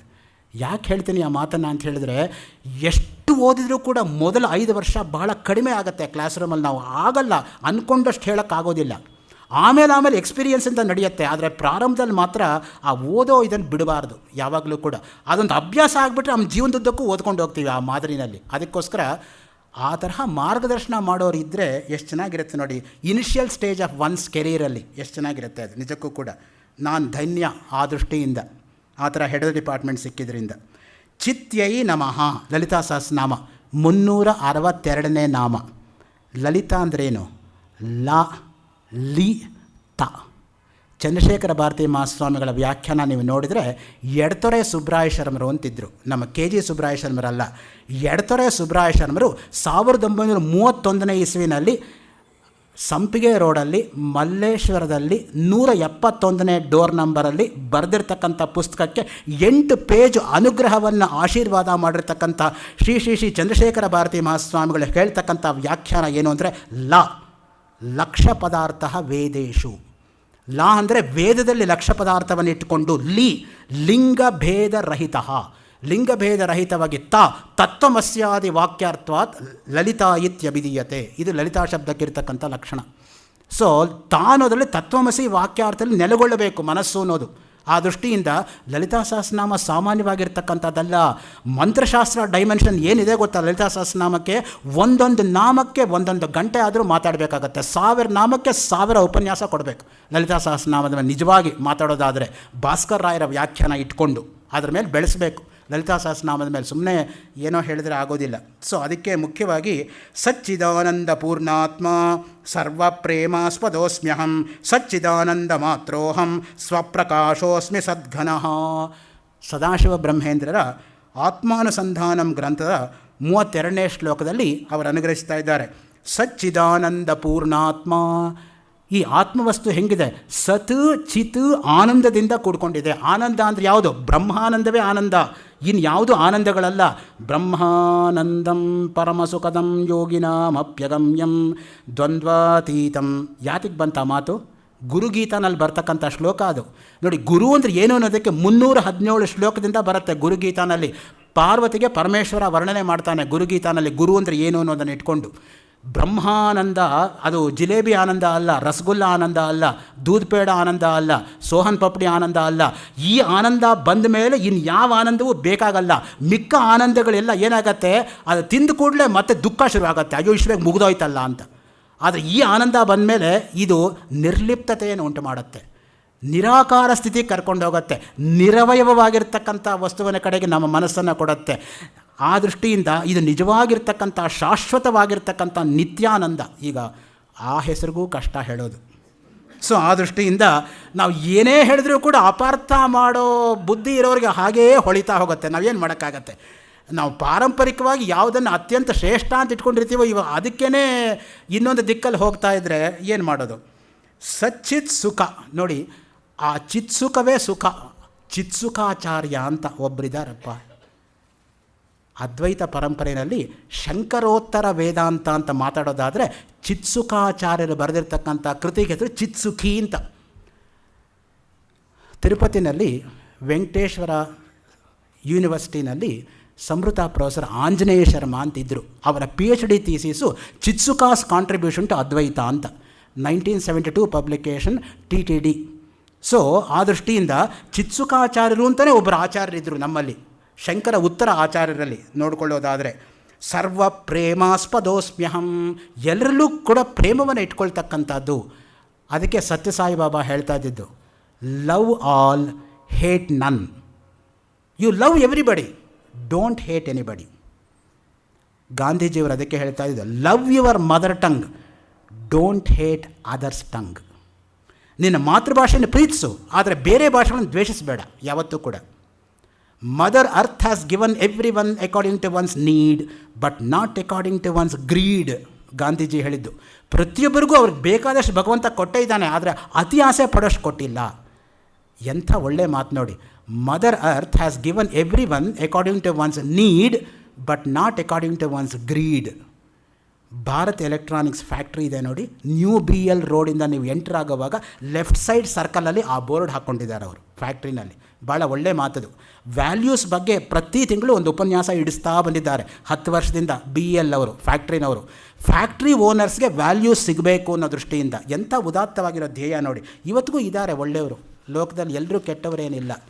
ನಾವೇನು ನಿರುತ್ಸಾಹಗಳಾಗಬೇಕಾಗಿಲ್ಲ ಆ ದೃಷ್ಟಿಯಿಂದ. ಪ್ರಪಂಚ ಎಲ್ಲ ಹೀಗೆ ಹೋಗ್ಬಿಡ್ತಾ ಇದೆಯಲ್ಲ ಅಂತ. ಈಶ್ವರ ಪರಮ ಕೃಷ್ಣ ಸಚ್ಚಿದಾನಂದ ವಿಗ್ರಹ ಅನಾದಿರಾದಿ ಗೋವಿಂದ ಸರ್ವಕಾರಣ ಕಾರಣ. ಬ್ರಹ್ಮ ಸಂಹಿತಾನಲ್ಲಿ ಈ ಮಾತು ಬರುತ್ತೆ. ಈಶ್ವರ ಅಂದ್ರೇನು? ಈಶಾವಾಸ್ಯಮಿದಂ ಸರ್ವಂ ಯತ್ಕಿಂಚ ಜಗತ್ಯಾಂ ಜಗತ್ ತೇನ ತ್ಯಕ್ತೇನ ಭುಂಜೀತಾ ಮಾಗೃದಃ ಕಸ್ಯ ಸ್ವಿಧನಂ. ಈಟಿತಿ ಈಶಾವಾಸ್ಯಂ ಆಚ್ಛಾದನೀಯಂ ಅಂತ ಶಂಕರ ಭಾಷ್ಯ. ಚಾಮರಾಜಪೇಟೆ 5ನೇ ರೋಡಲ್ಲಿ ಸಾಣೂರು ಭೀಮ್ಭಟ್ರು ಅಂತಿದ್ದರು, ತರ್ಕಶಾಸ್ತ್ರದ ಪ್ರಾಧ್ಯಾಪಕರು ಸಮೃದ್ಧ ಕಾಲೇಜಲ್ಲಿ. ಅವರ ಮನೆ ಹೆಸರು ಈಶಾವಾಸ್ಯಂ ಅಂತ ಇಟ್ಕೊಂಡಿದ್ರು ಅವರು. ಸೊ ಆ ದೃಷ್ಟಿಯಿಂದ ಈಶಾ ಅಂದರೆ ಒಡೆಯ, ಸರ್ವಾಂತರ್ಯಾಮಿ ಅನ್ನೋ ಅರ್ಥದಲ್ಲಿ ನಾವು ಅದನ್ನು ಇಟ್ಕೊಂಡಿರ್ತಕ್ಕಂಥದ್ದು. ಪರಮಃ, ಅವನಿಗಿಂತ ದೊಡ್ಡವರು ಇನ್ಯಾರೂ ಇಲ್ಲ. ತದ್ವಿಷ್ಣು ಪರಮಂ ಪದಂ ಸದಾ ಪಶ್ಯಂತಿ ಸೂರಯಃ ದಿವಿ ಇವ ಚಕ್ಷುರಾ ತತಂ ತದ್ವಿಪ್ರಾಸೋ ವಿಪನ್ಯಭೋಜಾಗ್ರವಾಂಸಃ ಸಮಿಂದತೆ ವಿಷ್ಣೋರ್ಯತ್ ಪರಮಂ ಪದಂ. ಅದಕ್ಕೆ ಹೇಳೋದು ಪರಮಃ ಕೃಷ್ಣ. ಕೃಷ್ಣ ಅಂದ್ರೇನು? ಕರ್ಷಯತೀತಿ ಕೃಷ್ಣ. ಯಾರು ಎಲ್ಲರನ್ನೂ ತನ್ನ ಕಡೆ ಸೆಳ್ಕೋತಾನೋ ಅವನು ಕೃಷ್ಣ ಪರಮಾತ್ಮ. ಕೃಷ್ಣನ ನೋಡಿ ಯಾರೂ ಸುಮ್ಮನೆ ಇರೋಕ್ಕಾಗೋದೇ ಇಲ್ಲ ನೋಡಿ. ಒಬ್ಬೊಬ್ಬರಿಗೆ ಒಂದೊಂದು ತರಹ ಮೋಹಿಸ್ಬಿಟ್ಟ ಕೃಷ್ಣ ಅನ್ನೋದು ಯಾವಾಗಲೂ ಕೂಡ. ಅಧರಂ ಮಧುರಂ ವದನಂ ಮಧುರಂ ನಯನಂ ಮಧುರಂ ಹಸಿತಂ ಮಧುರಂ ಎಲ್ಲ ಹೇಳ್ತಾ ಬಂದು ಕೊನೆಗೆ ಮಧುರಾಧಿಪತೇ ಅಖಿಲಂ ಮಧುರಂ. ಕೃಷ್ಣನಿಗೆ ಸಂಬಂಧಪಟ್ಟ ಎಲ್ಲವೂ ಮಧುರವೇ. ಮೊನ್ನೆ ಭಾನುವಾರ ಗಿರಿನಗರದಲ್ಲಿ ಯೋಗಶ್ರೀ ಅಂತ ಒಂದು ಸಂಸ್ಥೆ ಇದೆ. ಅಲ್ಲಿ ಅಖಿಲಂ ಮಧುರಂ ಅಂತ ಒಂದು ಗ್ರಂಥ ಬಿಡುಗಡೆ ಆಯಿತು. ಡಾಕ್ಟರ್ ಮಾರುತಿರಾಮ್ ಅಂತ ಅವರ ಆತರು ಮೊನ್ನೆ ಬಂದಿದ್ದರು ಉಪನ್ಯಾಸಕ್ಕೆ, ಇವತ್ತು ಬಂದಿಲ್ಲ. ಸೊ ಅವರು ಬರೆದಿರ್ತಕ್ಕಂಥ ಶೀರ್ಷಿಕೆ ಅಖಿಲಂ ಮಧುರಂ ಅಂತ. ಕವನ ಸಂಕಲನ 42 ಕವನಗಳು. ಹಾಗೆ ಈಶ್ವರ ಪರಮಕೃಷ್ಣ ಅನಾದಿ ಗೋವಿಂದ. ಆದಿ ಅನ್ನೋದೇ ಇಲ್ಲ, ಯಾವಾಗಲೂ ಇರತಕ್ಕಂಥದ್ದೇ. ಗೋವಿಂದ ಅಂದ್ರೇನು? ಯಾವಾಗಲೂ ಕೂಡ ಮಹಾಭಾರತದಲ್ಲಿ ಒಂದು ಮಾತು ಬರುತ್ತೆ, ಗಕಾರದಿಂದ ಆರಂಭವಾಗುವ 4 ಶಬ್ದಗಳನ್ನು ಯಾರು ಸ್ಮರಣೆ ಮಾಡ್ಕೋತಾರೋ ಅವರಿಗೆ ಪುನರ್ಜನ್ಮ ಇಲ್ಲ. ಗೀತಾ, ಗಂಗಾ, ಗಾಯತ್ರಿ, ಗೋವಿಂದ. ಈ 4 ಹೆಸರುಗಳನ್ನು ಯಾರಾದರೂ ಪ್ರತಿನಿತ್ಯ ಸ್ಮರಣೆ ಮಾಡಿಕೊಂಡ್ರೆ ಅವರಿಗೆ ಪುನರ್ಜನ್ಮ ಇಲ್ಲ ಅಂತ ಮಹಾಭಾರತದ ವ್ಯಾಸವಾಣಿ, ನನ್ನ ವಾಣಿ ಅಲ್ಲ. ಗೀತಾ ಗಂಗಾ ಚ ಗಾಯತ್ರಿ ಗೋವಿಂದೇತಿ ಹೃದಯ ಸ್ಥಿತೆ ಚತುರ್ಗಕಾರ ಸಂಯುಕ್ತೆ ಪುನರ್ಜನ್ಮ ನ ವಿದ್ಯತೆ. ಸೊ ಆ ದೃಷ್ಟಿಯಿಂದ ಗೋವಿಂದ ಅನ್ನೋ ಶಬ್ದಕ್ಕೆ ಅಷ್ಟು ಮಹತ್ವ ಇರತಕ್ಕಂಥದ್ದು. ಅಖಂಡಂ ಸಚ್ಚಿದಾನಂದಂ ಅವಾಂಗ್ಮಾನಸಗೋಚರಂ ಆತ್ಮಾನಂ ಅಖಿಲಾಧಾರಂ ಆಶ್ರಯೇ ಅಭೀಷ್ಟ ಸಿದ್ಧಯೇ. ಸದಾನಂದರ ವೇದಾಂತ ಸಾರದಲ್ಲಿ ಈ ಮಂಗಳ ಶ್ಲೋಕವನ್ನು ಅವರು ಅನುಗ್ರಹಿಸಿದ್ದಾರೆ ನೋಡಿ. ಅಖಂಡಂ ಅದನ್ನು ಬೇರ್ಪಡಿಸೋಕ್ಕಾಗಲ್ಲ, ತುಂಡು ಮಾಡೋದಕ್ಕೆ ಬರೋದಿಲ್ಲ. ಸಚ್ಚಿದಾನಂದಂ ಸತ್ ಚಿತ್ ಆನಂದ ಸ್ವರೂಪ. ಅವಾಕ್ ಮಾನಸ ಗೋಚರಂ, ವಾಕಿಗೆ ಅತೀತ, ಮನಸ್ಸಿಗೆ ಅತೀತ. ಅದಕ್ಕೆ ನೋಡಿ ಶ್ರುತಿ ಸ್ಪಷ್ಟವಾಗಿ ಹೇಳ್ತಾ ಇದೆ, ಯಥೋ ವಾಚೋ ನಿವರ್ತಂತೆ ಅಪ್ರಾಪ್ಯ ಮನಸಾ ಸಹ.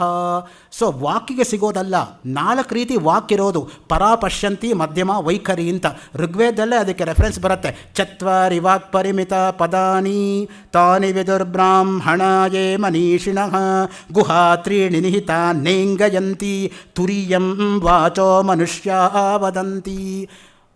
ವೈಖರಿ ವಾಕ್ ಮನುಷ್ಯನಿಗಿರೋದು, ಅದಕ್ಕೆ ಸ್ಪಷ್ಟತೆ ಅನ್ನೋದಿರೋದು. ನಾವು ಸ್ಪಷ್ಟತೆ ಕಳ್ಕೊಂಡ್ಬಿಟ್ರೆ ಯಾವ ವಿಧಲ್ಲೂ ಪ್ರಾಣಿಗಳಿಗೂ ನಮಗೂ ಯಾವ ವ್ಯತ್ಯಾಸವೂ ಬರೋದಿಲ್ಲ. ಆ ದೃಷ್ಟಿಯಿಂದನೇ ಅಖಂಡಂ ಅವಾಂಗ್ ಮಾನಸ ಗೋಚರಂ, ಮನಸ್ಸಿಗೂ ಅತೀತವಾಗಿರೋದು. ಶ್ರೋತ್ರಸ್ಯ ಶ್ರೋತ್ರಂ ಮನಸೋ ಮನೋಯತ್ ವಾಚೋಹ ವಾಚಂ ಸವು ಪ್ರಾಣಸ್ಯ ಪ್ರಾಣಃ ಚಕ್ಷುಷಶ್ಚಕ್ಷು ಅತಿಮುಚ್ಯ ಧೀರಾ ಪ್ರೇತ್ಯಾಸ್ಮಾ ಲೋಕಾದಮೃತ ಭವಂತಿ.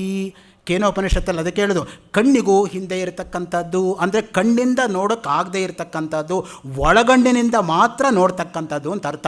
ನಮಗೆಲ್ಲ ಅನ್ಫಾರ್ಚುನೇಟ್ಲಿ ಏನಾಗಿದೆ ಅಂದರೆ V have got sight but we don't have vision.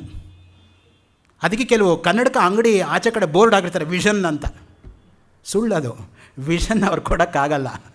ಸೈಟೇ ಹೊರತು vision should come from within. J Gonda ಅಂತ ನೆದರ್ಲ್ಯಾಂಡ್ಸ್ ಹಾಲೆಂಡಲ್ಲಿ ಸಮೃತ ಪ್ರೊಫೆಸರ್ ಇದ್ದ, 97 ವರ್ಷ ಬದುಕಿದ್ದ, 3 ವರ್ಷದ ಕೆಳಗೆ ಹೋಗ್ಬಿಟ್ಟ. ಅವನೊಂದು ಪುಸ್ತಕ ಬರೆದಿಯಾನೆ, vision of the Vedic poets ಅಂತ. ಅಲ್ಲಿ ಶುರು ಮಾಡೋದೇ ಹಾಗೆ ಅವನು, unfortunately we have got sight but to get vision we have to fall back on Vedas ಅಂತ ಶುರು ಮಾಡ್ತಾನೆ ಆ ಗ್ರಂಥದಲ್ಲಿ. ಸೊ ವೇದ ಋಷಿಗಳು ನಮಗೆ ವಿಷನ್ ಕೊಟ್ಟವರು, ನಮಗೆಲ್ಲ ಇರ್ತಕ್ಕಂಥದ್ದು ಕೇವಲ ಸೈಟ್ ಮಾತ್ರ. ಈ ದೃಷ್ಟಿಯಿಂದ ಮುಖ್ಯವಾಗಿ ಇಲ್ಲಿ ರಮಣರು ಹೇಳ್ತಾ ಇದ್ದಾರೆ ನೋಡಿ, ಆತ್ಮನಿಷ್ಠೆಗೆ ನಿಜವಾಗಿರ್ತಕ್ಕಂತಹ ಸಿದ್ಧಿ, ಇತರ ಎಲ್ಲ ಸಿದ್ಧಿಗಳು ಕೂಡ ಕನಸಿನಂತೆ ಇರೋದರಿಂದನೇ ನಮಗೆ ಅರಿವಿರಲಿ ಅಥವಾ ಇಲ್ಲದೇ ಇರಲಿ ಸತ್ಯವು ಯಾವಾಗಲೂ ಸತ್ಯವಾಗಿಯೇ ಇರುತ್ತದೆ.